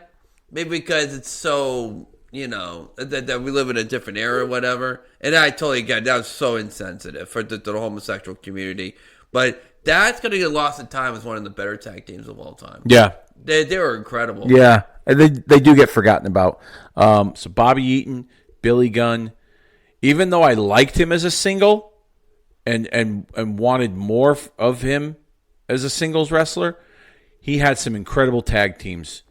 Arn Anderson. He was with Ole as part of the Minnesota Wrecking Crew. Tully with the Horsemen. He tagged with Bobby Eaton as a part of the Dangerous Alliance. Yeah. He even tagged with... who else did he tag with? So it was Arn and Ole, Arn and Tully, Bobby Eaton. God, I'm thinking of one more. I could be wrong. But anyways, I think Arn Anderson's a phenomenal tag team wrestler. And the fourth one can be put up for debate, but I would even, honestly, I was going to say Booker T, but Booker T was a great singles wrestler, and I think he was even better than singles. Yeah, his singles was better. I love Harlem Heat. His singles was better. They put in fucking Stevie Ray. Come on. No, I love. What did Stevie Ray do? Just with Harlem Heat. But I'm trying to talk about how versatile some of these guys were in different teams. Sure. You know what I mean? Yeah. The fourth one could be open, but I would go. Actually, I'd pick Marty Jannetty because he had a good run with Shawn. Obviously, yeah. 1-2-3 Kid. He had a great tag team run with.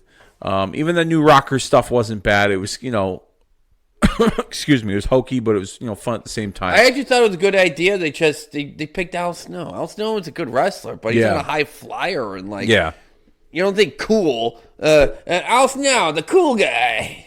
Well, I think that's the whole point was that they tried to make them.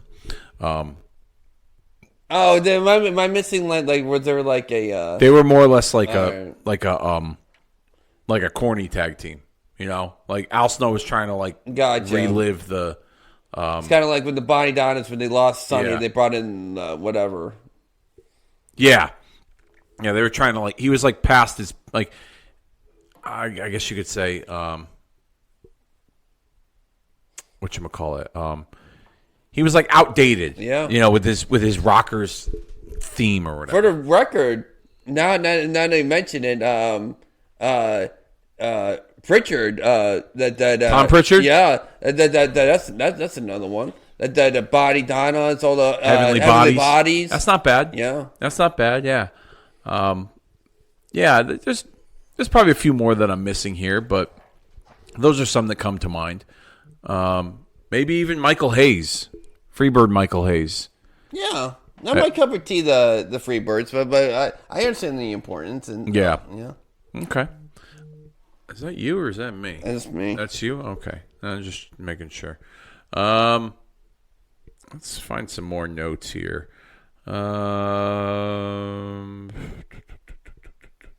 Speaking of Ultimate Warrior, apparently he's opening up a wrestling school in Scottsdale, Arizona.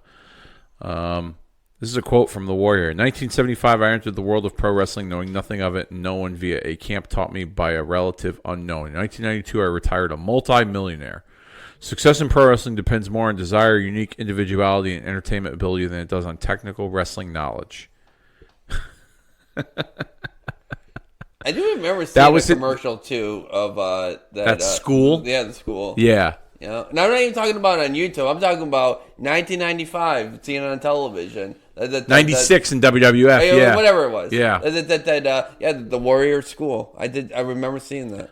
I can only imagine what that would look like. Oh, what do we got here? 1, 2, 3. The Nasty Boys. Oh, this is a dusty finish. It's got to be. Oh, look at that garbage. Because the Nasties think they won, but Booker had his shoulders on top of Regal, and then Sags sat on Booker's head, so Patrick was counting the pin for Harlem Heat. That's the finish. That's actually kind of a neat finish. I got to see the replay. I'm not gonna lie. Yeah. I'm looking at you when the pin happened. Okay. Come on, show the replay. Come on. Yeah. They pulled the dusty finish. You're not gonna show a replay. No, they are right now. Okay. Yeah. There we go. Chill out. All right. Have some patience. I thought they were zooming out. So there he goes. There you go. Slides him in. Great Boom. kick. Great that kick. axe kick. Yeah. That was pretty good. So, all right. So Sags here. Back body drops Booker. Right on top of Regal. Oh, okay? right. It's nuts. Right. Then that can't be the finish though. So all right, it's gonna be the finish. So Knobs, watch this. Yeah. Sags sits on top of Booker's face. My goodness. 2, 3. But the referee counts the pin, and it was Booker on top of Regal. That actually makes sense. I actually agree with Nick Patrick's with his call there. Yeah, his call. That's actually an interesting finish. Was an interesting finish. Bobby, you could call it a draw technically because wasn't the Nasty Boys and Harlem Heat pinning that guy at the same time? Well, Sags was on top of Booker's head. Oh yeah, that's a count. Yeah, you're right. Yeah. So it's Booker that gets the pin. Yeah, you're totally right. Yeah. Let's hear from Mean Gene with Harlem Heat. Fortunate at this juncture, Booker. Yes, fortunate. Fortunate. We had just shown you the most cohesive tag team in WCW. What greatness really means. Meaning that we are still the WCW Tag Team Champions. I'm only the messenger, but I think the bearer of... Hey, man, let me tell you something. The whole world just saw exactly what me, my brother, and my sister told you we was going to do. We took 2 fat punks and took 2 so-called foreigners and whooped them just like the dogs they really are. And we beat them at the same time, baby. And guess what? We still the best, and ain't nothing you suckers out here on the beach can do about it. Gentlemen, can I bring something up for the record? You know that earlier tonight in the main event, Bunkhouse Buck and his partner Dirty Dick Slater came up with a very big victory, and as a result, they're going to have an opportunity to challenge you for these tag team Well, let me belts. tell you something, Gene Oakland. Me, my brother, and my sister, and the whole world know we are not closet champions. We will put the belt on the line against anybody. That means all these sneaking fans out here. That means the blue blood.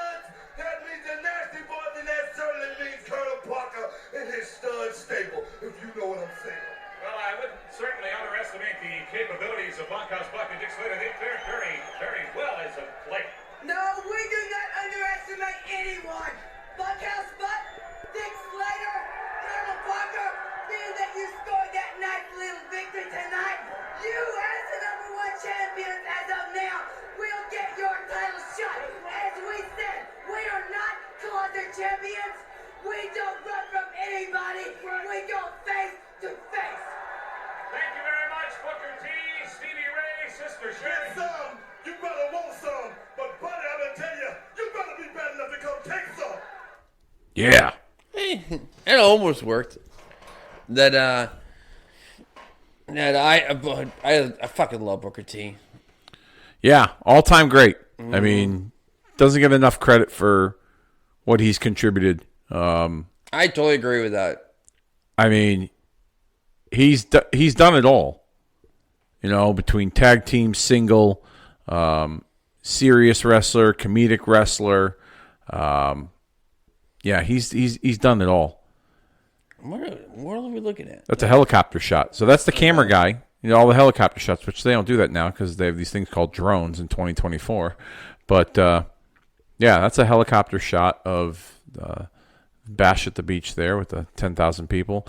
Before we get to our next match, there's rumors of a booking change happening in WCW. Eric Bischoff and Ric Flair have apparently not been seeing eye to eye on several things, and it's believed Kevin Sullivan will soon take over as WCW's head booker. Flair's been unhappy about the direction of some of the booking that is out of his control, a.k.a. the Hogan stuff.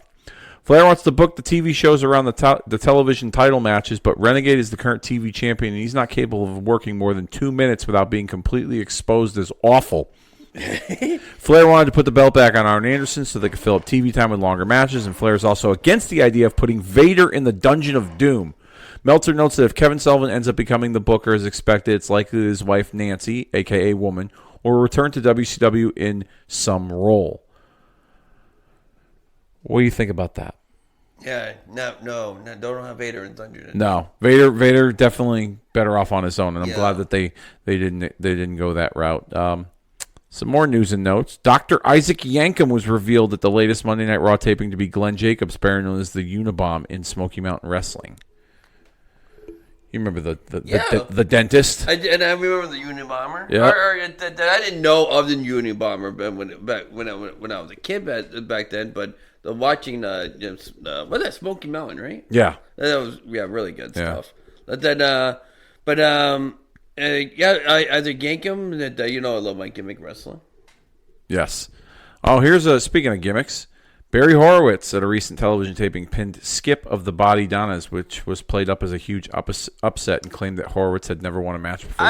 You have a soft spot for that angle, right? I really, really do. I love fucking Chris Candido. I love Chris Candido. Yeah. Have you seen his Dark Side of the Ring? Body Donnas when I was a kid. I loved that look. I knew Sonny. Day one, we all knew Sonny was going to be a star. Once they turned it into a tag team, I didn't like it. But with him and Sonny, you know who it reminded me of? It was that, remember the back in the 90s, you had those Thigh Master commercials, and then you had like the Body by Jake and all those infomercials. Yeah. They really kept up with that time period of how fitness was like so commercialized. Back in the 90s with the infomercials at like 4 o'clock in the morning. Yeah. You wake up in the middle, I thought it worked well. Once they gave him a tag team partner, I was kind of like, eh. Yeah. I was like glad it's to just see kind of like he finally became a champion, the tag team champion. Yep. I was happy for that. But yes, you're right. They were so much better when it was just Sonny and Skip. Yeah. Some more notes on WCW's booking. Kevin Sullivan officially replaced Ric Flair as head booker, stemming from issues between Flair and Bischoff, who had disagreements over the booking of Hogan's storylines. Excuse me. Bischoff also wanted Flair to move to Atlanta and work 40-hour weeks in the office, and Flair wasn't willing to do that. He's also had a lot of outside business interests in Charlotte and is a major celebrity there and didn't want to relocate. Flair will still remain with the company and is under contract until 97. As for Sullivan being the booker now, it's really irrelevant because Hogan and Jimmy Hart still hold all the power, so Sullivan's job is mostly just to book the undercard and do whatever he can to keep Hulk Hogan happy, a.k.a. the Dungeon of Doom. Yeah. And then more Sullivan notes. There's belief that Kevin Sullivan may try to raid ECW to shore up WCW's undercard. Sullivan's wife, Nancy, works for ECW, and Sullivan has worked there before and is familiar with their roster. The Headhunters, Public Enemy, Eddie Guerrero, Chris Benoit, Al Snow, and Shane Douglas are all on WCW's radar, as well as Disco Inferno from USWA. I didn't know Disco was in USWA. That's interesting. Meltzer lists each of them and gives his thoughts on whether or not they'll end up going to WCW. He believes Guerrero, Benoit, and maybe Al Snow are good possibilities to jump. The Headhunters and Public Enemy would have to tone down their style that made them famous. Shane Douglas is 99% heading to the WWF as Dean Douglas, and Woman is almost a guarantee because she's married to Kevin Sullivan. Here's the Lifeguard match, which is a glorified lumberjack match. That first girl almost looked like Pamela Anderson. Yeah, I thought the same thing too. Yeah. I thought the same thing too. So this is the segment of the show, these last two matches here, where they film Bobby Heenan standing on his chair, where they film the scenes for the Baywatch episode involving Hogan, which to our listeners, if some of you are not aware, you can actually go back in the archives because I did a recap of that Baywatch episode and a mini watch along of these last two matches from a couple of years ago in our archives. It's you see all the lifeguards. I love it. In the tie-dye T-shirts with the orange gym shorts. You shouldn't have Duggan out, though. That if you lose a match, the Duke kayfabe here in your... Well, Harlem Heat was out there, and so yeah, the Baywatch episode, for those of you listening, basically Hulk Hogan and Macho Man make an appearance on the beach, and I believe it was like a jet skiing accident, and like Hulk Hogan almost died, and Pamela Anderson's character C.J. Parker saved his life, and then he's I guess he was friends with her, they knew each other, and so turns out that Ric Flair and a group of investors were looking to buy the youth center that's located in the beach, and Hulk Hogan makes a deal with Randy Savage to face Ric Flair and Vader in these separate matches that are going to save the youth center. So you'll see some movie cameras during these next two matches that are filming scenes for that Baywatch episode. 1995. You were a big Baywatch guy, right? Loved We it, talked yeah. about it a little bit in the car. Yeah. But to me, I felt like it jumped the shark once Pam was gone. Ah, totally. I mean, she was the star of the show. Carmen was a babe, and I still watch it for a hot second. But yeah, once Pamela left, I didn't watch too much more after it. Yeah, no, I wasn't after that was all said and done. Yeah, I didn't really care to watch it too much. You know what made me angry? That I get it that they always had the David Hasselhoff was always like the main character or whatever. But when Pam left, you know who was second tier? It wasn't the girls anymore. It was his son. And it was like, I'm done. I'm done. Oh, yes, I do remember that. I'm done watching this. Have you ever seen the Pamela Anderson documentary on Netflix? No. You got to watch it. She talks about how underpaid she was working on Baywatch. Like, she didn't make a whole lot of money doing that. If she left, that show would have been gone under, in my opinion. Yeah. But her life itself, like, it's...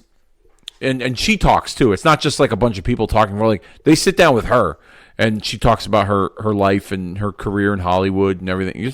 My wife and I watched it recently. It was actually pretty good. Here's Randy Macho Man Savage. Ooh, yeah, huh? This rivalry stems from a match that took place a couple of months prior. It was Hogan and Savage against Flair and Vader in a tag team match. And after the match was over, Savage and Arn Anderson attacked Randy Macho Man Savage's father, Angelo Poffo, who we saw Savage embracing on his way to the ring. He was in the crowd. So it set up a match between Savage and Flair at the next month's Great American Bash, which Flair ended up winning. He cheated by using Angelo Poffo's cane to assault Randy Savage while the referee was distracted. And now this is the second match in their historic rivalry. Always liked Savage and Flair they had great chemistry together. Yeah, of course. Of course, the famous WrestleMania 8 angle with the magazine. There's Johnny B. Bad. That should have been the main event, don't you think? Savage and Flair. Yeah. Should have been the main event. Was Flair and Hogan. That should have been the fucking main event. They dropped that ball big time. Fuck you, Vince, for not letting us have that. Seriously. Like I'm still not convinced that the rumor is over the years it's always been that Flair and Hogan that they didn't draw very well in like major markets like New York and Chicago and Boston and shit like that. And I find that hard to believe. Me too. I find that hard to believe. That Flair wasn't as over in the WWF. I'm sorry, but I just remember how big of a deal it was when he came in, at least as my perception as a kid. Him and the big gold belt in WWF. Yeah, that was a big deal. That was a huge deal. Yeah. Savage going to town on Nature Boy. I just hope it's like, come on, Flair. This is the Babe Watch, a pay-per-view. There's no color. Yeah. You know, they were permitted from using blood at that time. Okay. Yeah. They had a no blood policy. If they did use blood, they would, like, if it was like an accident, they would shoot like either the crowd or they would do like a faraway shot where you can't see blood, because there was a big no-no from Turner. Some more notes here. Jack Tunney resigned from the WWF, according to a television storyline. In reality, he was a part of the major budget cuts that the company was doing, and several front office employees were let go. Pretty sure there was more to the Tunney story, but Meltzer didn't address it. With Tunney gone, the WWF needs a new figurehead president. On TV, there have been rumors of Shane Douglas debuting in that role, playing the part of a heel commissioner, which would eventually transition him to being a heel wrestler. Meltzer thinks Bob Backlund would actually fit the role better, but it turns out it was Gorilla Monsoon that ended up becoming the on-screen president of the WWF. So, of course, the argument for presidents, of course, is always JJ versus Jack. If you could take one for your only Dave does his own wrestling federation, you could take one for your president, Jack Tunney or JJ. Who's going to be your president? JJ Dillon? Yep.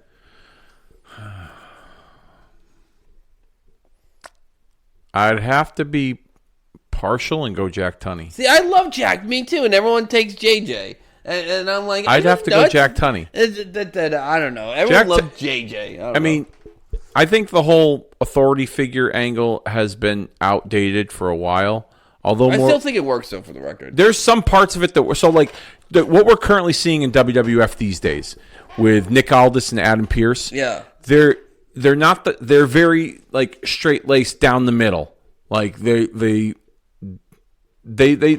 pretty much play the even character in that role.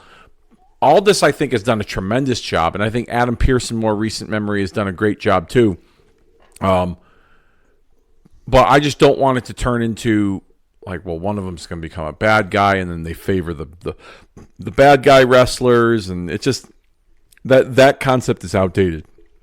I mean, we saw Bischoff and Vince do it forever on television. Then it became a thing for a while with Stephanie McMahon, and it just it's the crooked authority figure is outdated, in my opinion. I guess, yeah. You know, so what they're doing now with Aldis and Pierce, I think, is tremendous. Savage going out to the floor, or out to the sand, I should say, and we get the Lumberjacks tying it up. Nasty Boys and Harlem Heat just involved in a match. They're out there as well. I still don't get why in that match. I love more it saturates my brain. I love the finish too, but like, why did he have 3 heel tag? Anyway, whatever. I gotta get over that. You're really hung up on. Well, the Nasty Boys are baby faces. Oh, were they? Yeah. Oh, I don't know. I just never associate them with baby faces. All right. Here's another story that you might like. WWF's In Your House 2 pay-per-view took place. And the biggest news coming out of that was Jeff Jarrett and the Roadie both quit the promotion immediately after the match. Details are sketchy, but the rumor is they were unhappy about the angle to split them up, which would reveal the Roadie was lip-syncing Jeff Jarrett's songs. The angle to split them up was supposed to take place after Roadie cost Jarrett the match, but instead of splitting them up in the ring, they just walked out of the ring, went backstage, and left the building.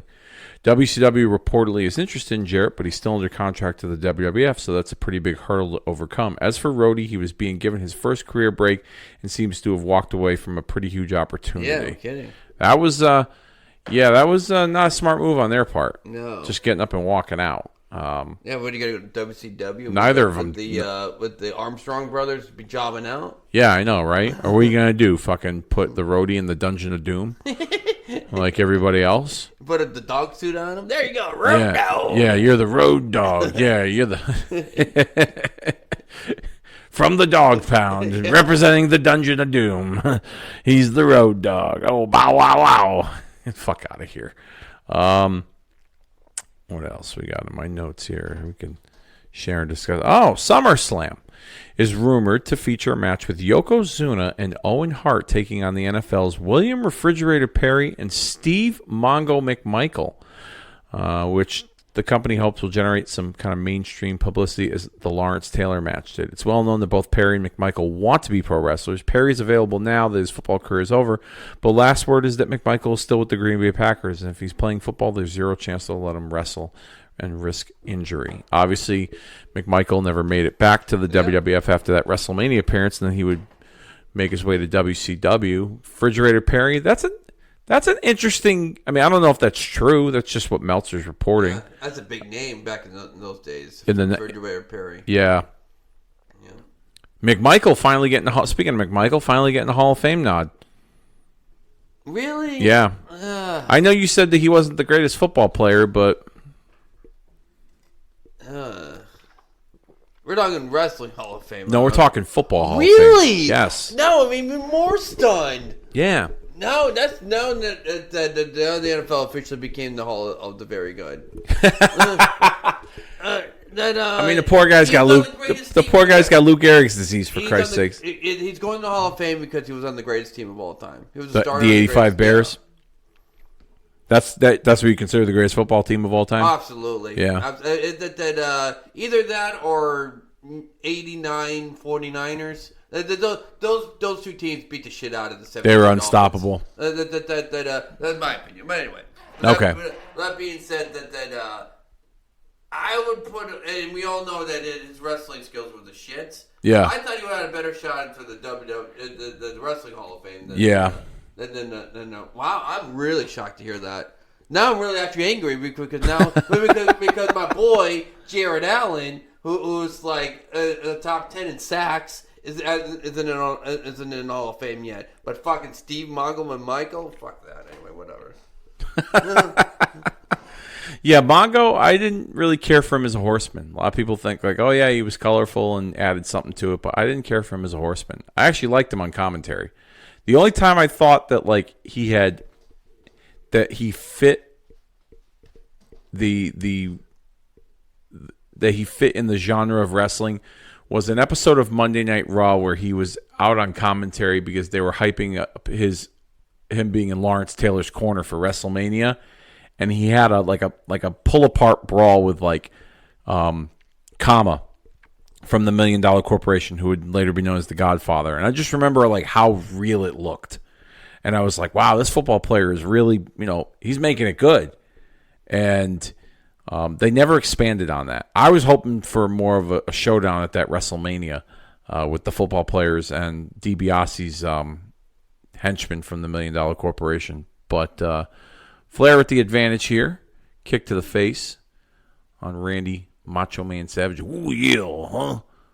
Going for that figure four. There you go. And he's got him in the middle of the ring.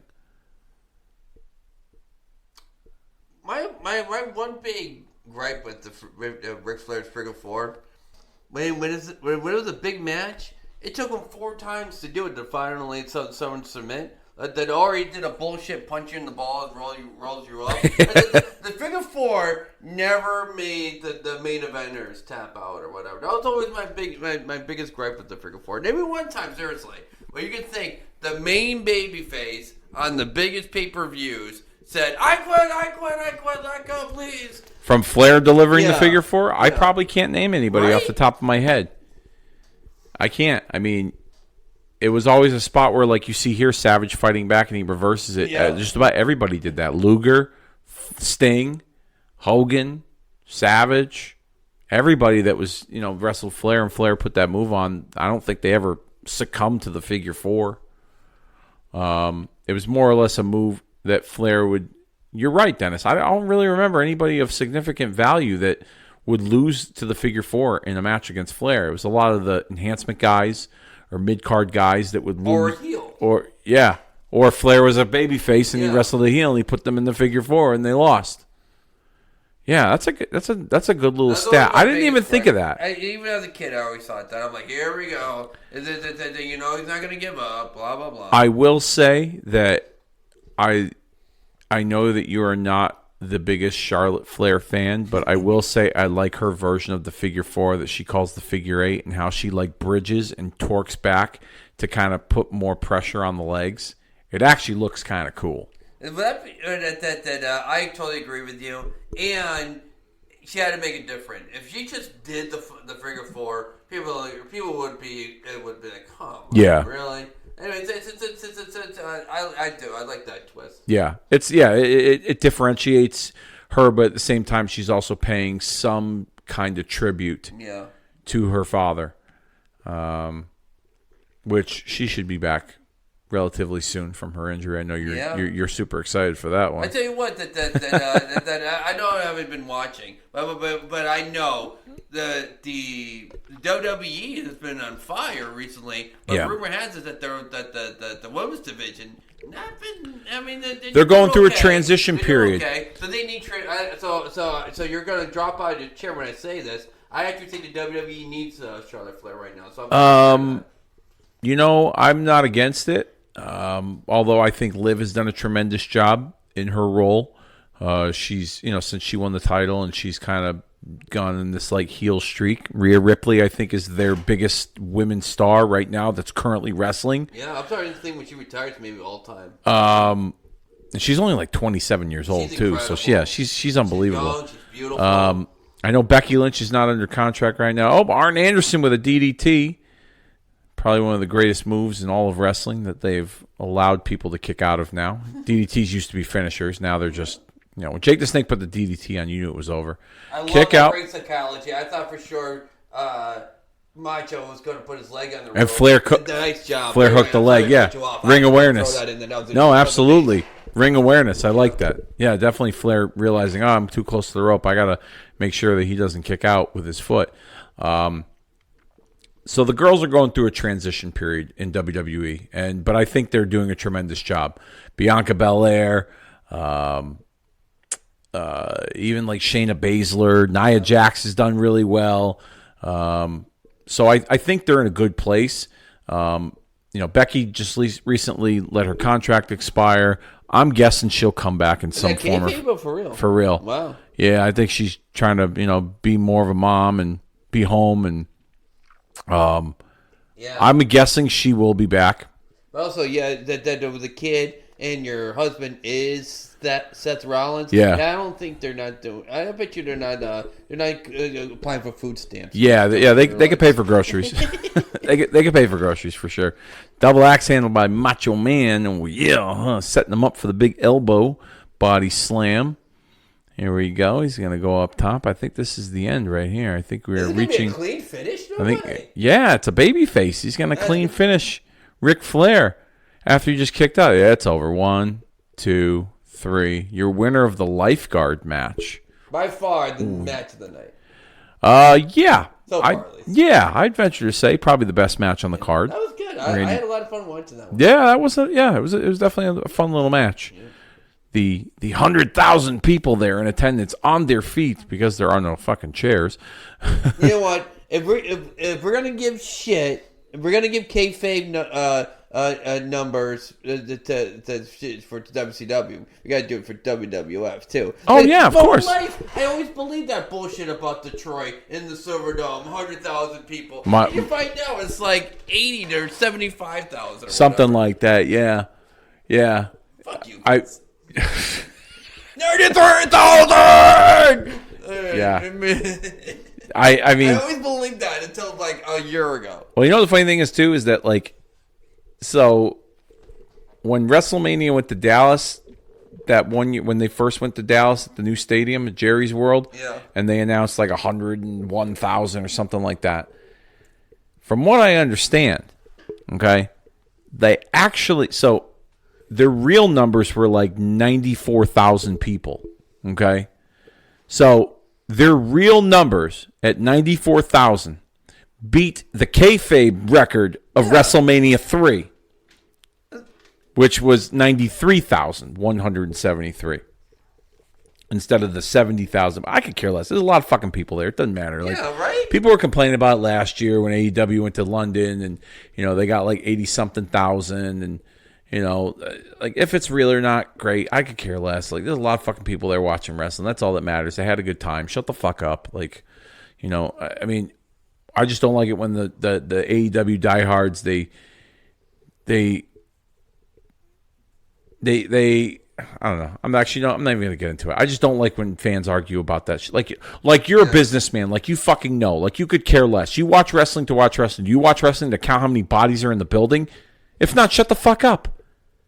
Like, it doesn't matter. I just don't It doesn't matter. when they say record numbers. All right, but let me ask you something. You mean to tell me that the NFL hasn't done that with the Super Bowl? I have no idea when they Think about would've it. shocked me if they How did many that. fucking people go to the Super Bowl that are in those luxury suites actually pay for those tickets?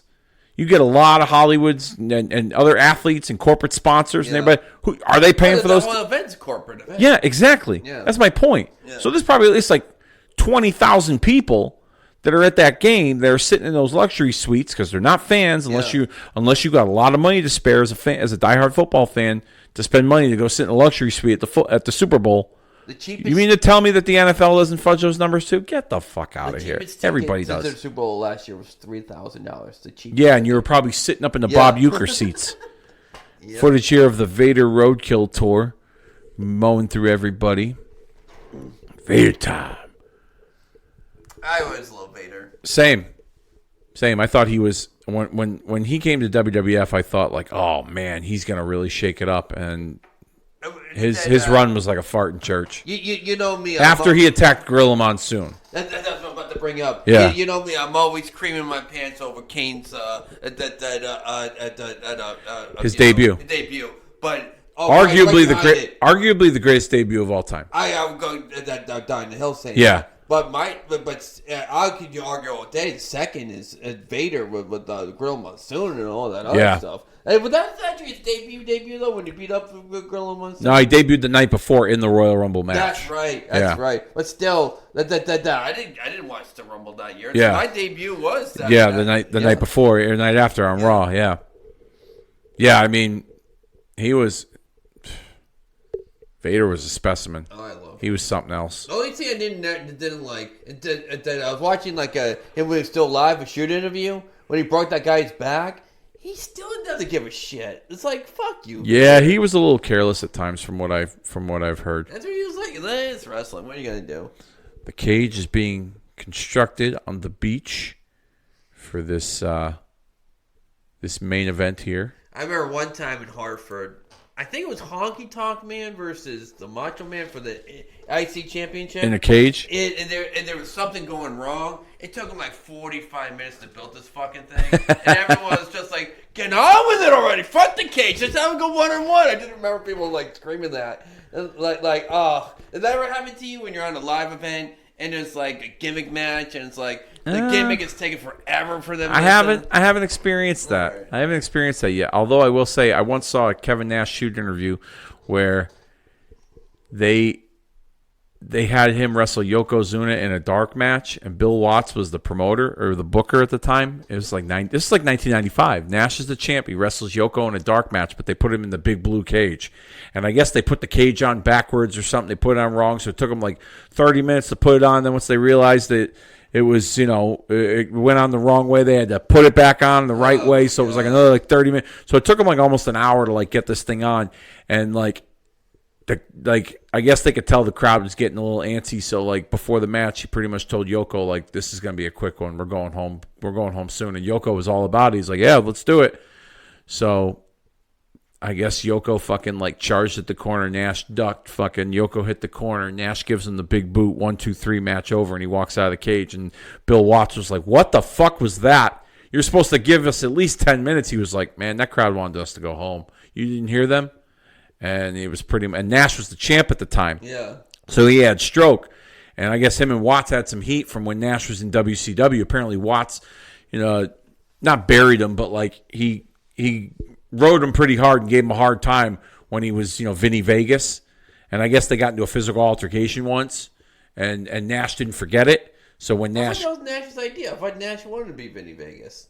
No, it wasn't the idea about the cage. It was. It wasn't the idea about the gimmick. It was just the fact that Watts was giving him a hard time, just in general, about his work in the ring. I get it now. So Nash didn't forget it, and then they had a physical altercation. Then when Nash came to WWF, he was the champ, and pretty much Watts was just booking, and Nash was like, "Yeah, fuck you, dude. You're not gonna, this is my house. You know what I mean? You're not gonna tell me what to do." And I guess that didn't last very long with Watts as Booker. I'm so shocked when I first heard that Watts were in WWE or WWF. It was a brief run. I want to say it was like a bad job in WCW. I think it was like a couple.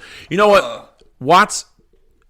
There were certain things about Watts' run in WCW as the booker that didn't make sense, but there were other things there were some good things that came out of it. There was some good actual in-ring wrestling, like the Dangerous Alliance storyline against Sting and the Steiners and those guys, and then you had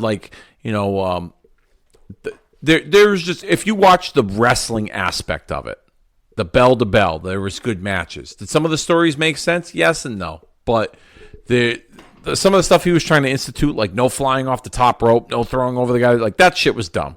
Like if you were a light heavyweight, you couldn't jump off the top rope. That didn't make any sense at all. That was fucking dumb. And I would never understand. If you throw the guy over the top rope, you get disqualified. I would never understand. Yeah, I didn't like that at all. I did not like that at all. We're at 157.13. Tony Schiavone, Bobby Heenan explaining what's coming up next with the main event, and the collision in Korea. This was that North Korea propaganda show that it's actually still not on the Peacock. You got to find that on YouTube. Did you ever watch it? I didn't think it was that great of a show. I didn't watch the show, but I listened to an episode of 83 Weeks with Eric Bischoff where he talks about how that show came about and their time in North Korea, and it's pretty wild. If that's a podcast you want to listen to, you're gonna be amazed by some of the stories. They did a Dark Side of the Ring on it, which was pretty neat. I think I did watch that. Yeah, the podcast is pretty good too. Bischoff tells some wild stories. As we got Mean Gene here introducing Hulk Hogan and Jimmy Hart. Let's hear the promo for this. I'm sure. Oh, look, Dennis Rodman. Oh man, before he was NWO. Let's play the audio for this. We are at 158.10. You know what the deal is, big dude. Me and Rod the Bod, we were riding Harley Davidson's, brother, up and down Pacific Coast Highway, brother, all through the straddle of the night, brother, looking for somebody to bust up, dude. We heard things. Did you say how we slipped around he was going around a motorcycle looking to beat up someone up? Yeah. That's a good guy. That's a baby face. Take it easy, big man. Right now, we got Vader set up for the kill. We got the lambs led to slaughter, brother, with hundreds of thousands of Hulkamaniacs out there, dude. We're gonna make Woodstock look like a backyard barbecue, brother. We got all the beautiful babes of Baywatch to distract Vader, man. We got the steel cage plowed in the sand, brother. I've got the killer whites out in the Pacific Ocean waiting, brother, when I press his filthy, stinky, wart-infested body over my head, brother. As I launch him over the top of the cage, the shark's gonna be there to rip and tear his body limb from limb. But you know something, Mean Gene? Rod the Bod, Rodney, man, is the man that's got the nastiest attitude, brother, in the NBA. And after he trains, after he says his prayers, and after he eats his vitamins, brother, he does whatever he wants to do. And even though we got a steel cage out there, dudes, we know what happens around the WCW, brother. So I strategically placed the big brother right outside the door. And if anybody tries to come down and get in my face or interfere in that cage, Rod the Bod, tell him what's gonna go down, brother. Vader! Anyone gets to that cage! You hear his bash, big man! Bash! What did he just say? Rod the Bod will take their face and he will give them a flory dory on the side of that cage. He'll turn their face into hamburger meat, brother. And with Jimmy Hart, Rod the Bod, the baddest dude around I know, and Hulk Hogan, and with the largest arms in the world, pumped, and all the new veins pumping out of my triceps, What are you gonna do when the power of Hulkamania destroys you? What's he gonna do, brother? What you gonna do, big man? You know what's always crazy to me about Dennis Rodman? Look at him. He doesn't look like nothing. And then he would get 10 more rebounds than Shaquille O'Neal. Yeah. Explain that to me. He wasn't afraid to get dirty. I mean, Dennis Rodman was probably one of the greatest defensive basketball players in the history of the sport. I mean, you look at him, you're like, how does he do it? Well, he came from that Pistons team that with like Bill Laimbeer and like Isaiah Thomas. Like that. Yeah. That team was one of the roughest basketball teams. Those rivalries with the Celtics. Oh my goodness. Yeah, you can never. The Detroit Pistons could never happen. When you went and played if you were the Bulls or whoever, like you knew you were in for a fight with those guys. Like Rodman was second to none when it came to defensive basketball, in my opinion, second to none. Yeah, this is pre like NWO, obviously. This is right on the cusp of when Dennis Rodman was just starting to, show his personality publicly with like the dyeing of his hair, and then I want to say this is right before he did that that thing where like he got dressed up in a wedding dress to like that publicity stunt for his book signing. You remember that? Yeah, with Carmen Electra. Yeah. Yeah. Was that Madonna? I think it was Madonna originally. Madonna. But I actually have a funny story about Carmen Electra and Dennis Rodman. I was at the Eric Bischoff and Bruce Pritchard did a meet and greet at the casino a couple of years ago, and there was like you can go to like a panel and ask them questions and stuff. So Bischoff told this story about she's pretty stacked. Bischoff told this story about when he was doing the media rounds with Hogan and Rodman, and they were in New York City, and they all went out with like Rodman's agent, and I think Hogan's agent, and Carmen Electra was there, and Rodman was dating her at the time, and they indulged in some adult beverages and didn't go to sleep till like 2 a.m, and then they had to be up at like 4:30 to do Howard Stern. Oh, Jesus. So, they couldn't get Rodman to answer the phone, his hotel room, and Hogan was like, we need him down here. We need to, get ready to go. So Rodman's agent, for whatever reason, is like, I'm not going. So Bischoff's like, I'll do it. I'll go to his room. So Bischoff goes to knock on the door, but the door was like open a crack. He goes in the room, and they're staying in this like huge suite. Yeah. And he goes in the room, and Rodman there's like a couch, and there's like the bedroom is kind of like separate. It's almost like a big open suite area, but the bedroom is like kind of separate. And Bischoff hears Rodman and Carmen Electra having sex, and he's going to town on her. And so Bischoff like hides behind the couch, and he's waiting for them to get done. And when they finally get done, Bischoff kind of pops up and was just like, hey, it's time to go. And Rodman, without missing a beat, was just like butt-ass naked. He was like, all right, give me 5 minutes. I'll get dressed.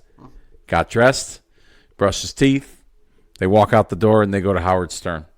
And Bischoff was just like amazed at the fact that like he can stay up all fucking night, drink as much alcohol as he possibly can, then have sex with his girlfriend till the wee hours in the morning, not get a lick of sleep, and then go do media for their, because they were promoting the Bash at the Beach when they tagged the first time against Luger and the Giant.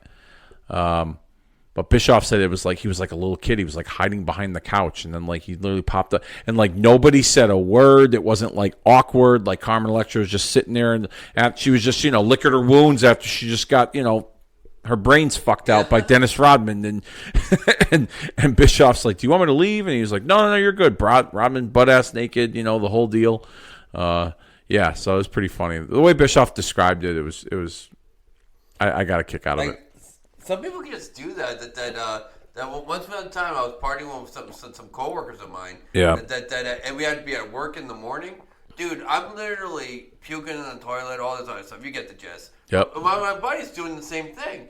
Then all of a sudden, around like 6:30 in the morning, he gives me and by the way, we're all puking in the toilet around 4 in the morning. Yeah. I'm still sleeping. I'm knocked out. He's like kicking me in the stomach. Hey, Dennis, we gotta go to work. I'm having headaches. I'm throwing in the bathroom all the time. And he had 20 more beers than I did, literally.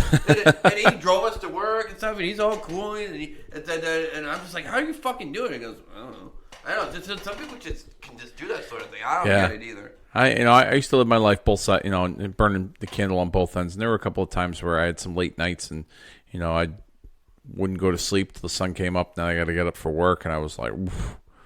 And then for the most part, I'd worked in the restaurant business, so I'd work, midday, afternoon into the evening. So I got to sleep in a little, but I'm definitely glad I don't live that type of lifestyle anymore. Me neither. Speaking of lifestyles here, this is I tried to make a good segue out of that. Here's Hogan and Vader. There you go. Tried to make a good segue out of that, but I couldn't get it. Oh, Vader delivering some live rounds.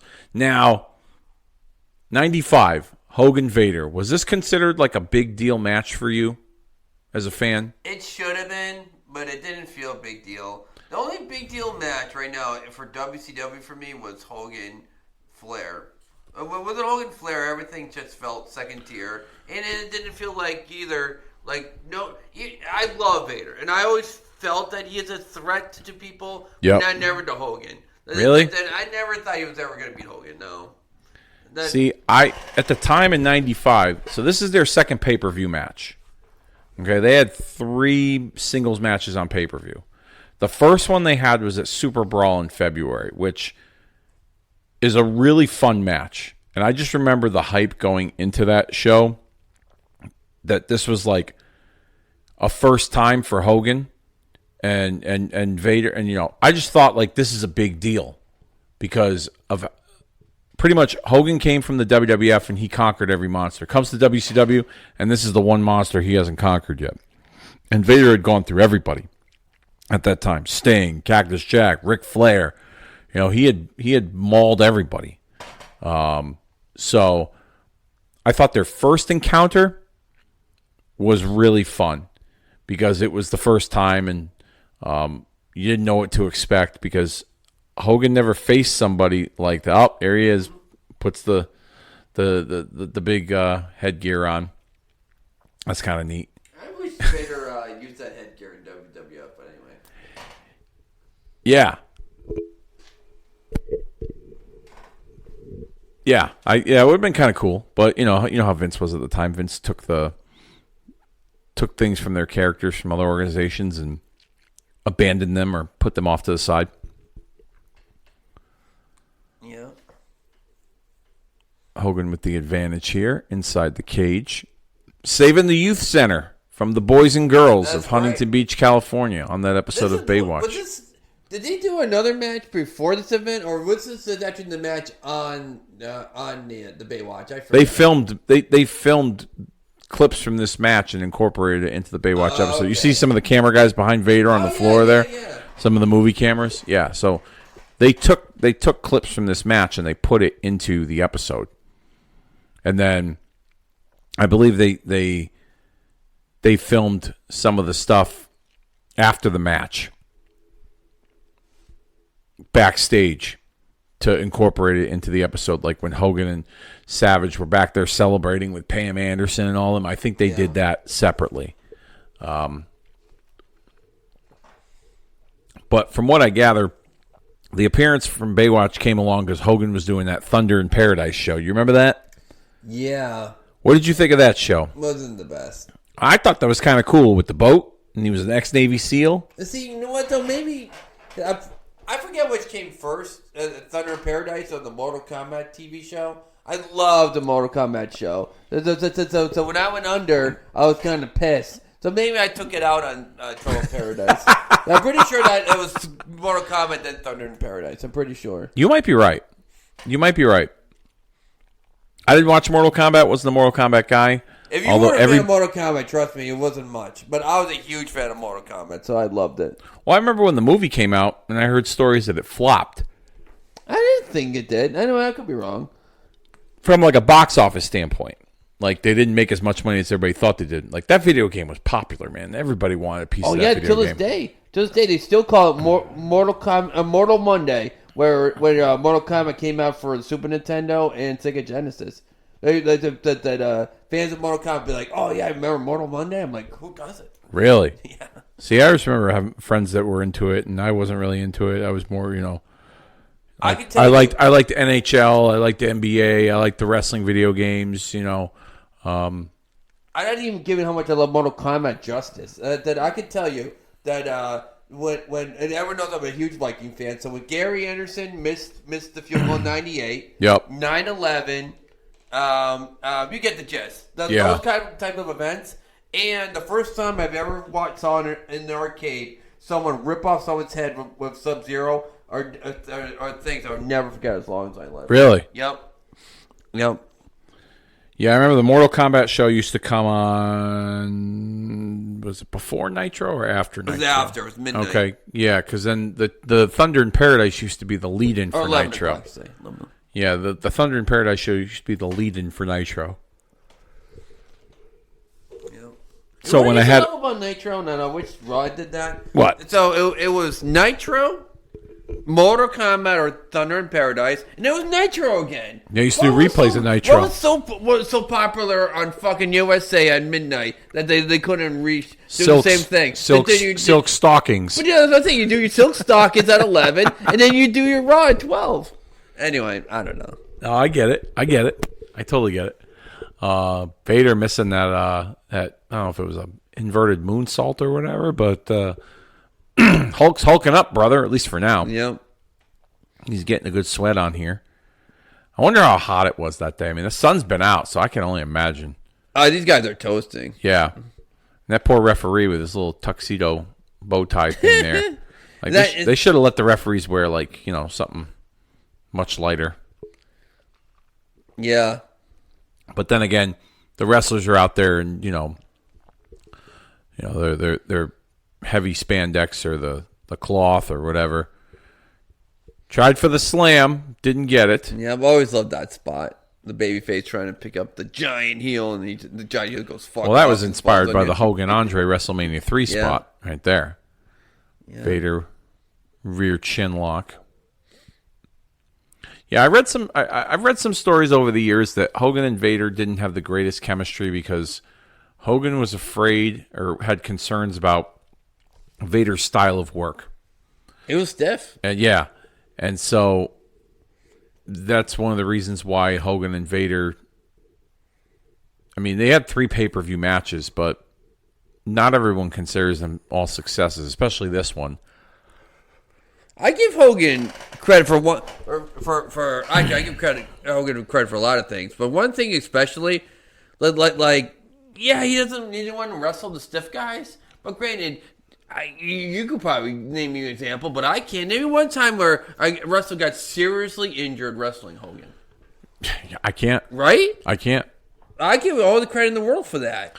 While we're on the subject of Hogan, I don't know if I told you this, but Daryl and I are going to meet Hogan in New York City at the Fanatics Fest on August the 16th. No freaking way. Yeah. I'm surprised in New York City. Well, I'm just saying that because of the whole Trump thing. I don't think it's going to be very welcome in New York City. Well, there's a lot of people. So if you go on this Fanatics Fest page, this is supposed to be like the top elite sports convention out there. Tom Brady, Derek Jeter, Eli Manning, Peyton Manning, Lawrence Taylor, Darryl Strawberry, Doc Gooden, Jerry Rice.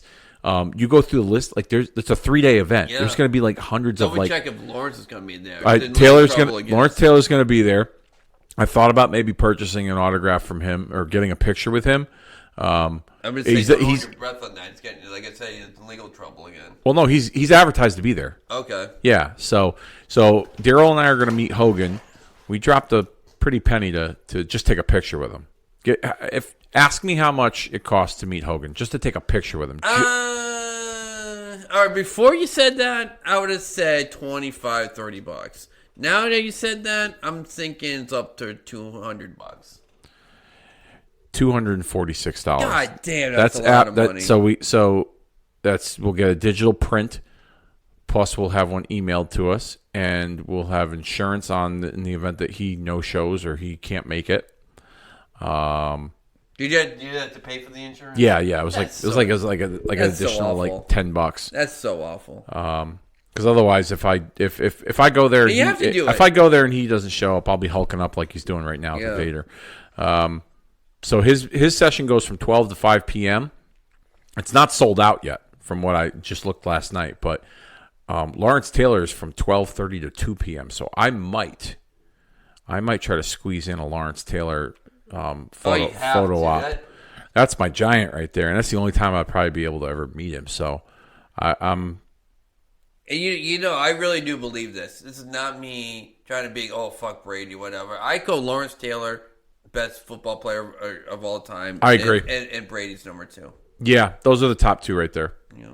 I mean, you could argue best in each of their positions, of course, but Taylor is just his position. Did he kick him right in the Nuggets. Right in the nugget. Oh, here they are, the Dungeon of Doom, the Zodiac, and the Taskmaster. Oh, Rodman getting physical. Wait, what did Rodman? Rodman said he was going to bash their head into the cage. Well, he got Zodiac, and now he's got a chair fending him off. You got to figure Hogan probably told Rodman, no, don't beat up Brutus. He's a secret agent. Yeah. You're back on that again. Oh, my goodness. No, I don't care. I don't care. It's all in good fun. Oh, I know you are. It's all in good fun. Yeah, Hogan. So, yeah, I'm really excited because this is probably the only time that he's going to be in this area. So yeah. Is that it? Is he going for it again? Is he going for the leg drop again? Or he's going to try and pick him up? What is he doing here? Oh, he's motioning to the crowd. He just gave him the leg drop. Why didn't you cover him? I don't know. Why didn't you cover him? What are you doing? Come on now. Oh, rake the eyes again with his foot. Another leg drop. Oh. Now, come on, you want to make him the 1, 2, 3, brother? If I'm Vader, I'm like, get on with you fucking cocksucker. I know, right? Oh, he's going to exit the cage. That's what he's going to do. Because you can win that way, too, as well. So he's going to exit the cage. Okay. Oh, there you go. There. Oh, wow, 2 leg drops. Vader on the top rope, too. Look at this.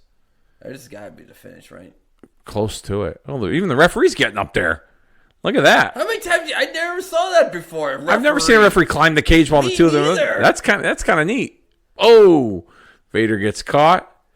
Here's there you go. Terry Jack Brother Dude's chance to leave, and both feet hit the floor now, and we got ourselves a winner. Hulkamania running wild. Your winner, still WCW World Heavyweight Champion, the Hulkster brother. I should give the crowd a title change. Come on. Oh, come on. I'm not going to do it in Huntington Beach. You know, on TV, kayfabe, Hogan was from Venice Beach, California. But can you imagine, though? I always say, if you do like an outdoor event or whatever, that have a continuation, like a tour. Start with a title, your babyface drop. Look, everybody's leaving. You see it? Yeah. Everybody's trying to beat the traffic home. I'm probably like, thank God I can finally go swimming now. Yeah. You see it? Yeah, everybody's booking it out of there. Yeah. I think it's a novelty event, though. It's I thought it was a great idea. If it flopped or it didn't flop, whatever. I always wanted to see like a SummerSlam on the beach. You know what I mean? So cool, like bro. They do them outdoors. Like they're going to be in Cleveland this year at the Brown Stadium. Outdoors. They did Nashville a couple years ago outdoors. Yeah. Last year, where were they? What did I say? Minnesota's getting one soon, right? Minnesota's going to get one, yeah, and it's going to be a 2-night SummerSlam. Oh, here comes Ric Flair. He's upset that Vader lost the match. And but he lost too. So he lost too, yeah. So they don't get the Boys and Girls Club anymore. But this was actually the beginning of. This is Vader's last pay-per-view appearance in WCW. I'm sure. This was right before the Paul Orndorff incident, where him and Paul Orndorff had the fight in the shower. Oh right, yeah. I heard Orndorff kicked the shit out of him. Right? Yeah, in flip-flops. He beat him up in flip-flops. Like, that shows how tough Paul Orndorff is. So this is here. It looks like here they're going to be turning Vader babyface because Flair's upset. But this is it for him, right? Isn't this like his last match in WCW? Well, no. This is his last pay-per-view event. Oh, okay. He was still with the company for a brief period of time. As a matter of fact, Wow, that's Yeah. a drop. You saw he could Flair- have broke his leg. He could have broke his leg doing that. Yeah. That was dumb. That was not the smartest move there, Nate. But he makes his way out. Vader would have a mini rivalry with these two, Flair and Arn, at a Clash of Champions, and then I believe at one point Vader was scheduled to be on Hogan's War Games team against the Dungeon of Doom, but Vader was let go because of the Paul Orndorff incident. So what does that happen? Why did they fight? So here's the long and short of it. Vader claims that he was told to be at the arena at a certain time to do pre-tape interviews and do some promotional work, interviews for like local markets, hyping up ticket sales. Okay. Vader comes at a certain time, and I guess Orndorff not happy that he's holding things up. They have words, and it turns into a physical altercation. And I guess Orndorff was it happened in like the shower area of this arena. And apparently, I guess Vader started it with the physicality. So that's what prompted WCW to fire him, because he was the one that initiated it. Not only was he late, he was an asshole about it when he got to the arena. And then when him and Orndorff had words, apparently he initiated the physicality, and then that was the end of it. I believe from what I remember, listening to the 83 Weeks episode of Eric Bischoff's podcast covering Vader, Bischoff let him go the morning of the very first Nitro at the Mall of America. He was supposed to appear on the show, or they didn't have him appear. I'm sorry, he was there. They didn't have him appearing on the show, and then Bischoff let him go. And then he had the non-compete clause, and then he didn't show up to WWF till January of '96. So, but this would be Vader's last WCW pay-per-view appearance, because at the time they didn't do the Sturgis shows. They didn't have the motorcycle show. They were still running Clash of Champions, like on the months that they didn't have pay-per-views. They didn't have 12, one pay-per-view every month. Yeah. They wouldn't start that until the following year, I think. I think it was the following year, '96, when they started to run pay-per-views every single month. You see Hogan, both feet hit the floor. Everyone's booking it. See, look, everyone brought their own chairs and coolers and beach stuff. See, that's something I would want to be a part of. Me too, man. It's at least once a year, WWE, you make so much money. You got one premium live event that's free on a beach or something. You can do that once. Well, they would charge people to go, but it would be kind of neat if they did set something up on the beach. There were rumors during COVID that they were going to do something that, like in Atlantic City or like the Jersey Shore, where like the COVID restrictions were a little less stringent. There was rumors that they were going to do something. Man, they're really piling out as we see this live shot here. We are getting towards the end. Just about another minute left. Dennis, this was a lot of fun, man. That was fun. Thank you for chugging along with me on this watch along as we see the closing credits here, which was very rare at the time, where you had closing credits to a wrestling show. Usually it was the little thing on the bottom that said copyright, and in the end, but now they, at least for WCW, they would show who the producers were and who did the videotape and everything. But yeah, thanks for tagging along for this. Yeah, absolutely. Before we go, I know this is more of a hosty thing to say, but what did you think of this event? Between me and you, I came in this thinking that it was going to be total shit. I thought this was like a solid C+ event. Yeah, I would have to agree with you. I think it was a solid C+ event. I don't think it was anything less or more than that. I think had this event taken place in any other venue that wasn't a beach, I don't think we would hold it in that type of regard. Yes. But I think because of the outdoor element and the cosmetics of it being on the beach and the theme, Bash at the Beach, I thought it was a solid show. I definitely, there's some crap stuff, but there's some solid stuff on it. You go out of your way to watch it. It's like I said, 2 hours and 24 minutes, or you can just replay this podcast and watch it with us again, because it'll be in your streams forever and ever. So, we're at the end of this watch along here. Looking forward to our next one. I don't know what we got planned, but month of August, I got one for you, Dennis. You brought it up earlier, so let's do this. Okay, instead of a watch along, we'll do a recap. How about we recap one of them Sturgis motorcycle shows? Sounds great. Sounds all right, so I'm going to let you pick which one. There's 96, 97, 98, 99.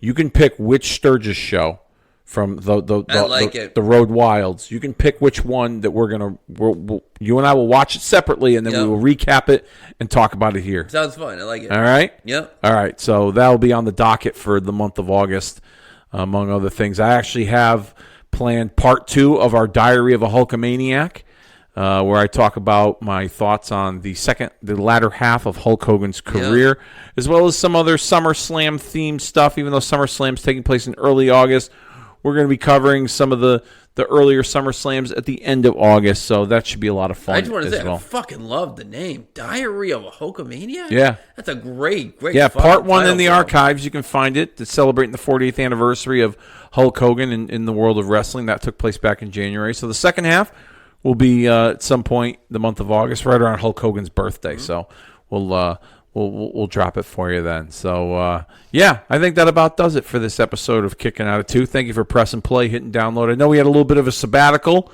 It's summertime, so my schedule's a little bit busier, but I thank you guys for being patient and checking us out and tuning in, and hope to see you next time here on Kicking Out at 2.